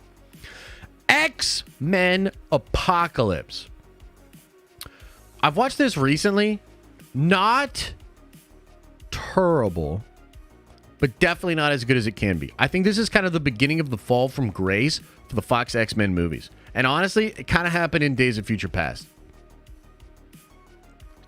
It's not like terrible, but it's so like predictable, paint by numbers towards the end. They do just very basic, like predictable stuff. This is like Iron Man 2. X-Men Apocalypse suffers from a lot of the same problems that Iron Man 2 does. You know? It's like that kind of copy-paste way of thinking. And I will say one thing about the movie, though. I don't know how many of you guys remember this, but the first time they showed us Oscar Isaac as Apocalypse, he looked purple and ridiculous. Remember that? Let me see if I can find a picture of it. Oscar Isaac.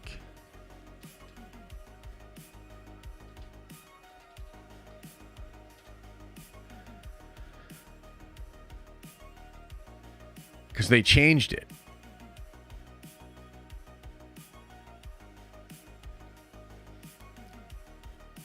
Can anybody find the original picture?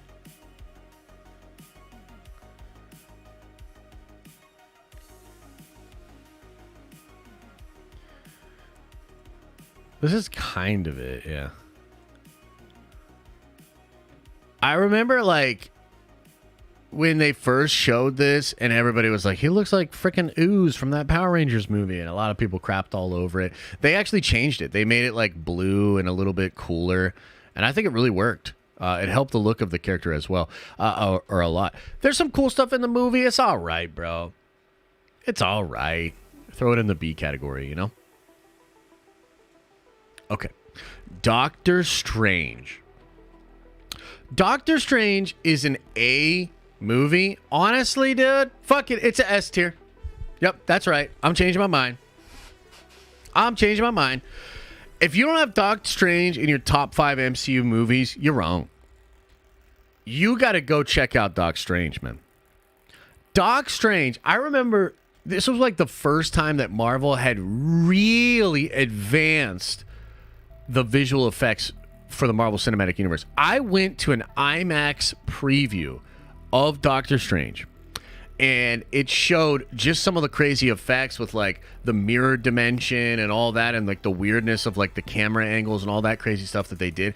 I think it was pretty revolutionary, dude. Like, it was visually stunning. I think that the core arc for the character is pretty unbelievable as well. Doc Strange, S tier. S tier. S tier. Oh, everybody's all mad. Nope. It's my list anyway. Okay. Suicide Squad. Not the Suicide Squad, but Suicide Squad. What do you guys think? What do you guys think? Doc Strange, but no Civil War. Fine, I'll put Civil War up there too. Yeah, the Suicide Squad is poop, dude. This is probably the worst editing I've ever seen in a Hollywood blockbuster film. It's ridiculous. The whole movie plays like some kind of weird music video. Absolutely all over the place. Complete goobly glob. A few redeeming qualities here and there. But yeah, really didn't like it. Really didn't like it. Thought it was really bad. So we'll just leave that one there. Oh, we already did that. Teenage Mutant Logan, not too much has to be said. It's S tier. Maybe one of the greatest comic book movies ever created. A true accomplishment. Unbelievable goodbye for the character. And I can't wait for Deadpool 3 to make fun of that. Take away from the nostalgia for it and just have a lot of fun with it, because it's comics and it should just be fun. But Logan is an unbelievable final chapter for that version of the character. It's good stuff, man. I'll never forget seeing Logan in theaters, dude. That opening scene. Just the way they did it.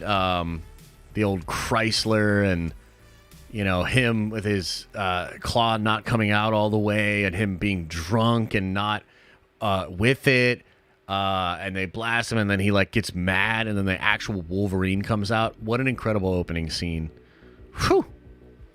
Real good, bro. Logan's S tier. It's goated. Unbelievable movie. Guardians of the Galaxy Volume 2. I really dislike this film. You know what? I'll probably have to put it in C. I'll put it in C because it's not quite as bad as some of these ones, in my opinion. And I like it a little bit more than I did when I first saw it in theaters. I first saw this movie in theaters. I was like, this is such bullshit. Such goobly glop nonsense. But a little bit better. I watched it a couple of times at home. There's some good stuff in there, for sure. I'm Mary Poppins, y'all. You know what I mean? Okay. What are we at now? Wonder Woman. Wonder Woman is an S-tier movie. One of the best comic book movies ever made. And I think that what's cool about Wonder Woman is for the rest of time, we can always point at this movie as being like the Wonder Woman film. This movie holds a really special place in my heart. I've always loved Diana as a character, but damn, did this movie really nail so many important things for the character. One of the things that I absolutely love about the film is that she's like somewhat of a feminist icon in some ways, but she also absolutely like loves the baby. She loves Steve Trevor. She's not afraid to be vulnerable. She's not afraid to be motherly. She's like, in my opinion, this perfect example of what Wonder Woman should really represent. And it's not a rejection of actually a lot of, feminine qualities. That's not it at all. She can be both. And I felt like it was unbelievable. The action's unbelievable. Steve Trevor absolutely kills it. The third act does fall apart a little bit. So if somebody was like, but Josh, the third act is ridiculous, I'd probably say yeah, you're right. Maybe we could bump it down to A. But to me, the movie is just so important. S tier for me. Spider-Man Homecoming.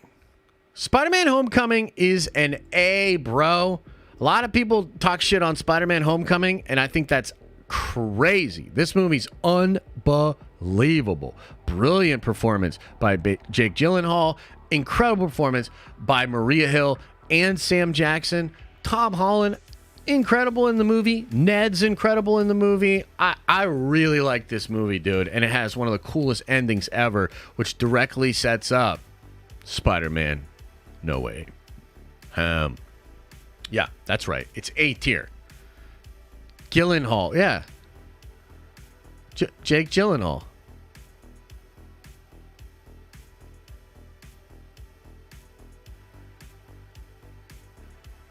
Am I thinking of the wrong one?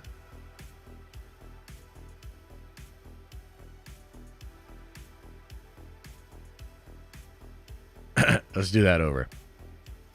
Spider-Man Homecoming, A tier. Absolutely incredible movie. I thought it was super fun from the jump with the crazy Ramones thing, the found footage of Peter during the battle at Civil War. So damn cool. Michael Keaton as the Vulture, brilliant. Love the cold open, damage control, the Iron Man of it all. What a fantastic fucking movie. Some people don't think it's A tier. They're wrong. Okay, awesome. Cool. Thor Ragnarok. It's S tier. It's S tier. I almost want to put it in A tier because fucking Love and Thunder was so bad that it makes me not want to watch Ragnarok as much. But let's not be petty about it. Let's just call it what it is. It's a goddamn S tier. One of the greatest comic book movies ever made. Perfect balance of the fun, but the gravitas. It blends a lot of the dope Shakespearean super brother family dynamic shit into some absolute wacky Taika Waititi stuff. A beautiful mix, incredible soundtrack. My favorite movie with Hulk in it before we got Professor Dumbass Fuckface Soy Boy Hulk. Okay, let's keep going. Justice League.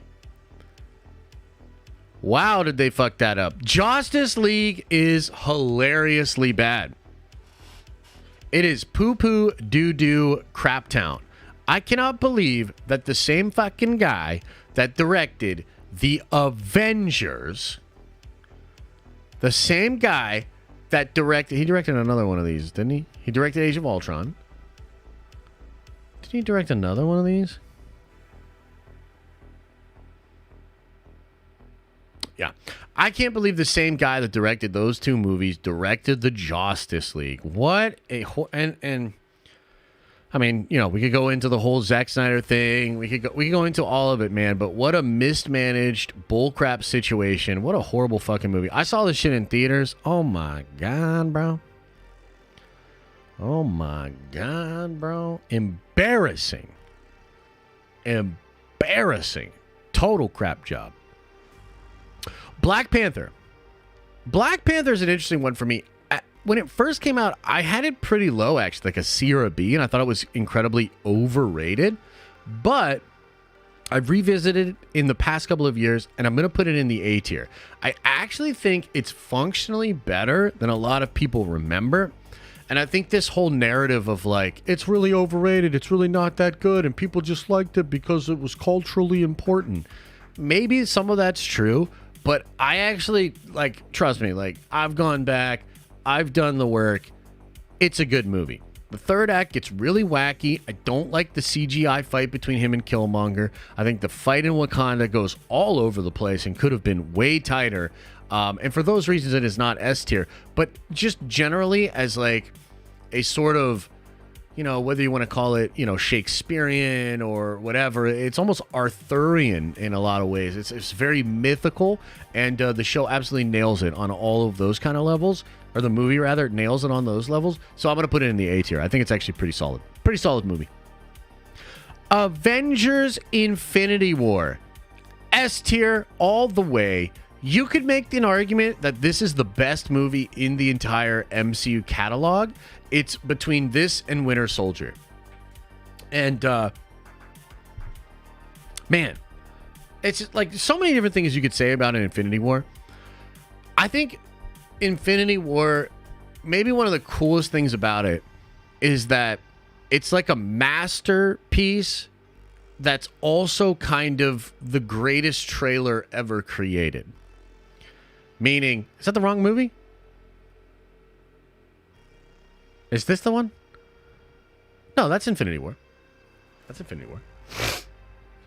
Meaning, it's a masterpiece. You watch it top to bottom, it's unbelievable. It's also kind of just a trailer for Endgame. It's why Endgame is one of the biggest movies of all time and even bigger than it. For a while, it was number one. What a cliffhanger. What a wild time to be alive. And then the build up to Endgame was absolutely unbelievable. I'm actually going to put Endgame in as S tier as well. And it's not as good of a movie as Infinity War. It's not as good of a movie as Winter Soldier. It's probably not as good of a movie as a lot of these films. However, it is the absolute perfect ending for Tony. The perfect ending for a lot of these characters. Bro, it is a perfect ending. Perfect. Man, that opening scene with Hawkeye, it just, hits you, bro. The movie's sad. I remember I teared up several times when I saw it in the theaters for the first time, and it's so like wish fulfillment, fan servicey, and then actually like nails a perfect ending for Tony Stark. Holy shit. It's S tier. Okay. Let's talk about Deadpool 2. I'm going to put Deadpool 2 in the B category. It's really fun though. I like a lot of it. Cable's awesome. Juggernaut's great. A little bit of pacing issues, and it's not as awesome as the first movie because it's not like a love story. It doesn't have like a through line, but it's definitely not bad. Can't quite put it into A, B, not C. Okay. Ant-Man and the Wasp, C. Boring. Pointless. Forgettable. Stupid. But not terrible, right? Not terrible, but not great. Venom 1, C. I like this movie a lot. I actually remember when I saw it in theaters, I really liked it. But I can't give it a B. I can't give it an A. It's a C movie, dude.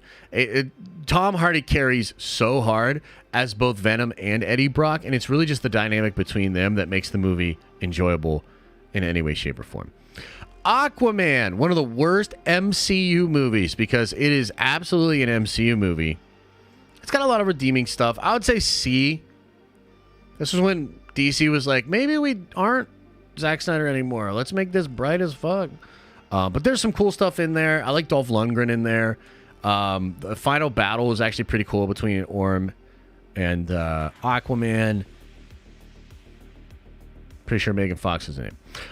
Into the Spider-Verse, I didn't put a lot of animated on here. In fact, this is the only animated one, but I only put it on there because it's S tier, and it stands shoulder to shoulder with some of the great films that we had during this whole run of comic books, okay?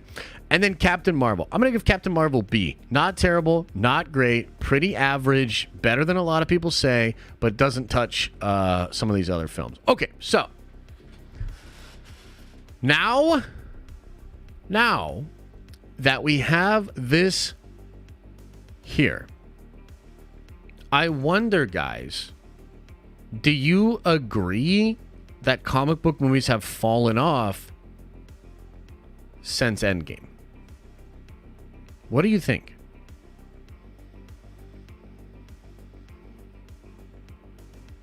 What do you think?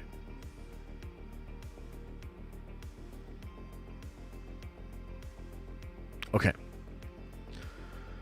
So my takeaway, looking at all of this, is that yes, but here's the difference. The biggest difference is not that everything just fell into the poop and D tier.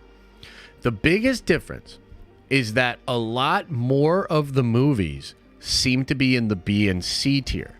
So when we looked at the tier list last week, we had several in S, we had several in A, and then we had a whole bunch of them in B and C, and then a whole bunch of them in D. So what I think has happened, and look, this is also years and years and years, and we were only 3 or 4 years away from Endgame at this point. But the biggest difference is it's like a lot of stuff that was in A and S has kind of bumped down into B and C. And so it seems like 50% of the movies are happening and coming out and they're kind of mid. And then 25% of them are still really good and 25% of them are still pretty bad. So I would actually agree that comic book movies have fallen off a bit, but I don't think that it's as drastic as some people would have you believe. Like, I think a lot of people think that everything's now just D, like everything's just poop, D and C, and it's like it's all shitty. That's not true. But we used to have a lot more high-end stuff. Now we've got a lot more middle-of-the-road stuff, okay? And I also think that this could just be sort of like a phase. And we talk about this all the time. I mean, Marvel at this point, like where Marvel Studios is at right now, they're absolutely like in a transitional period. I actually have a video coming out later today. At least it should come out later today. And it's all about like what insiders are saying about the writer's strike and how it's going to affect all the different Marvel projects this year and into next year, okay? And I was reminded when I was making that video that we've literally been talking about Marvel making big changes for like 9 months, maybe even a year at this point. Like, they've been recognizing that stuff's not working, and they've been making changes for almost a year. The problem is we're still seeing a lot of the stuff that's coming out of that old way of thinking, and it doesn't feel like the change is happening fast enough, okay? The race against time that Marvel has to do is they have to turn the ship around before fatigue of their formula and universe reaches an apex point that will permanently damage how fans are going to look at Secret Wars. That's like the crazy thing that they have going on right now. And I think I could honestly see it going either way, you know? But yeah, I think that's my takeaway. That's the list, okay? So now let's get into Q&As here. Let's get into Q&As, bunch of member chats, a couple super chats here, and then we're going to call it a goddamn day, okay? First in today was Prez, aka Tipsy Vader, says, I usually have one of the streams playing just about every morning. My kids know who you are, and it was hilarious when I answered my phone yesterday morning, and my oldest goes, was that Josh? LOL. Oh, that's kind of fun, man. Yeah, that's cool. Like to hear that. That's kind of fun, you know? Sorry I swear so much for the kids. My bad. Kids, don't be like me. Slor Riz says Oppenheimer will save cinema and the MCU. Okay, cool. Darth Giraffe says Deadpool 3 leaks are influencing my life. I just got a pup and named it after my favorite X-Men, Storm. I'm so hyped for the Mutants and D3. Dude, I know. I can't wait. I hope it doesn't get delayed. Talk more about that in the video later. But yeah, a lot of our hopes and dreams are resting on Deadpool 3. Ryan E., welcome back to the Nerd Avengers. David says, hey, Josh, did you see Oppenheimer versus Barbie map by state? Barbie won in most conservative states. LOL. Almost same split as most presidential elections. Yeah. Yeah. I mean, I don't even know necessarily what that means, but it is kind of interesting to point out.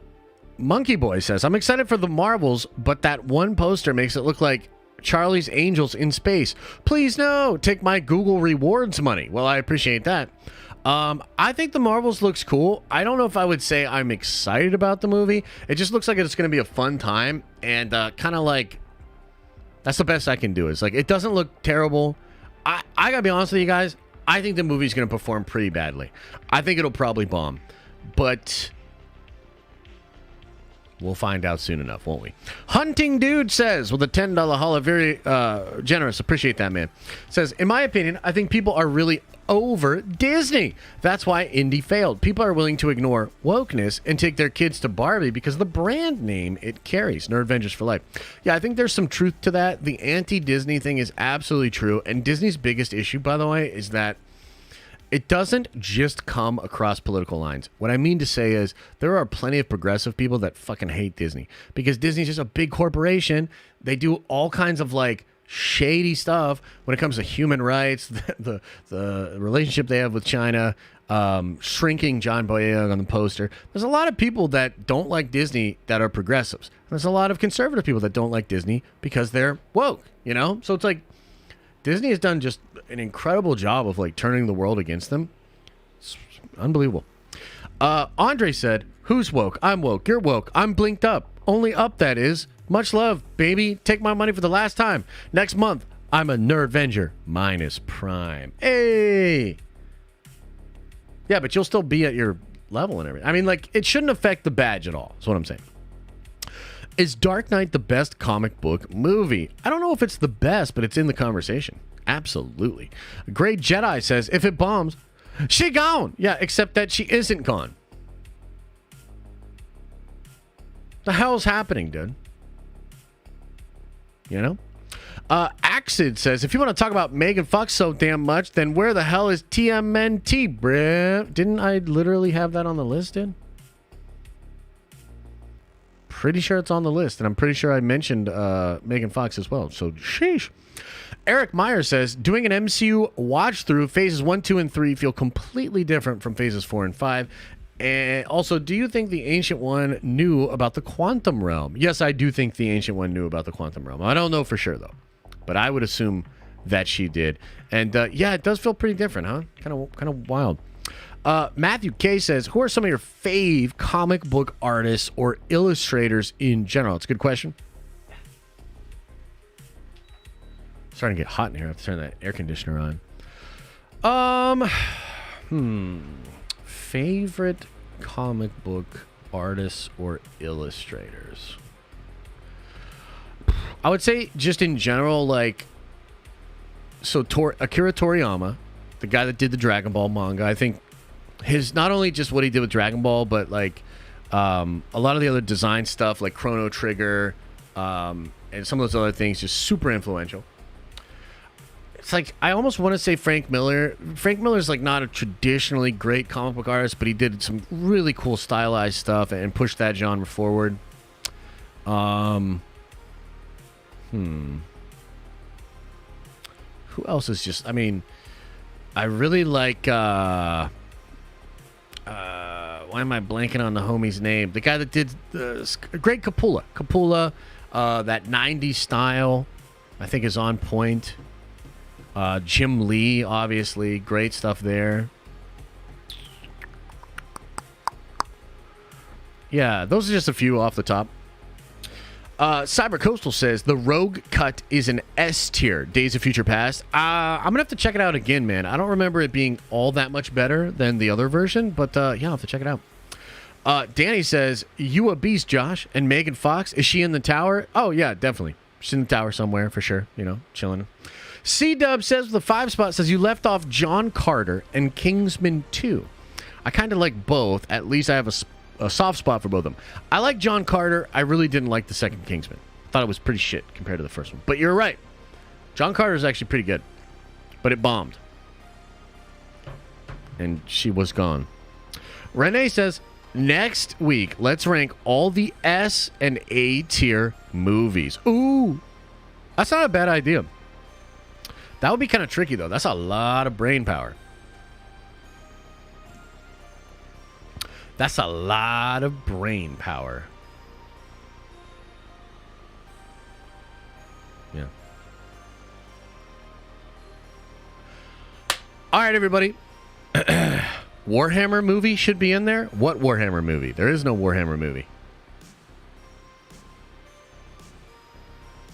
What are you talking about? Warhammer today? No, not quite ready. Not quite ready. I had a moment, dude, I was really trying to get a lot done on the channel yesterday, and I had this moment where, like, I couldn't, I was, like, trying to record, and I, like, couldn't. Like, I was just not on my game. I kept, like, fumbling my words, and I was getting really, really frustrated. And so I was like, fuck it, dude. I'll wait. So next Monday, I might launch it this week, actually. I'm not 100% sure. Hurry up with the Warhammer channel already. I need new IP to check out while our current ones are living in Midland. Much love to you all. Nerd Avengers for life. Hell yeah. Yeah, we should have Nerd Theory tonight. I'm not 100% sure, but yeah, I think so. Did you see they announced a Watchmen animated movie along with Crisis on Infinite Earths? Kind of hyped, to be honest. Ooh. Sounds pretty good. Favorite Nintendo 64 game? Either Majora's Mask or... I mean, Mario 64 was dope. I like Majora's Mask better than Ocarina, but they're both really good. Maybe Smash Bros? Did I like the Adam Eve special? Yeah, it was fantastic, dude. It's really, really good. Have you seen the X-Men Kith collection? Oh, yeah, I have. It looks good. Yeah, I saw that. Loki video dropping. I'm waiting on the Loki video. I want more info to come out about Loki. I'm waiting on it. Maybe this week. We'll see. Maybe. Maybe. Maybe. Okay, everybody. I gotta get on out of here. I appreciate y'all. Thank you so much for being here. I'll see you guys tomorrow for a Nerd Venture stream. And then Thursday morning, we shall talk about the end of Secret Invasion. Good stuff. Good stuff. All right, everybody. Much love. Into Warhammer Fantasy, not Age of Sigmar. I don't really know much about old Warhammer Fantasy. But Sigmar looks cool too, but I'm not really into it. All right, everybody. As I always say, I hope you're having an awesome and a nerdy day, and I'll see you in the next video.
Is everybody gone?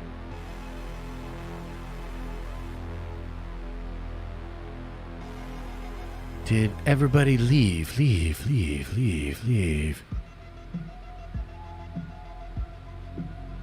Ah, yes. Another fantastic stream. Another glorious beginning to the week. Yeah. I appreciate you. I don't got much else to say. Make sure you open up your third eye and wash out your stinky butt. Oh! I'll see you later.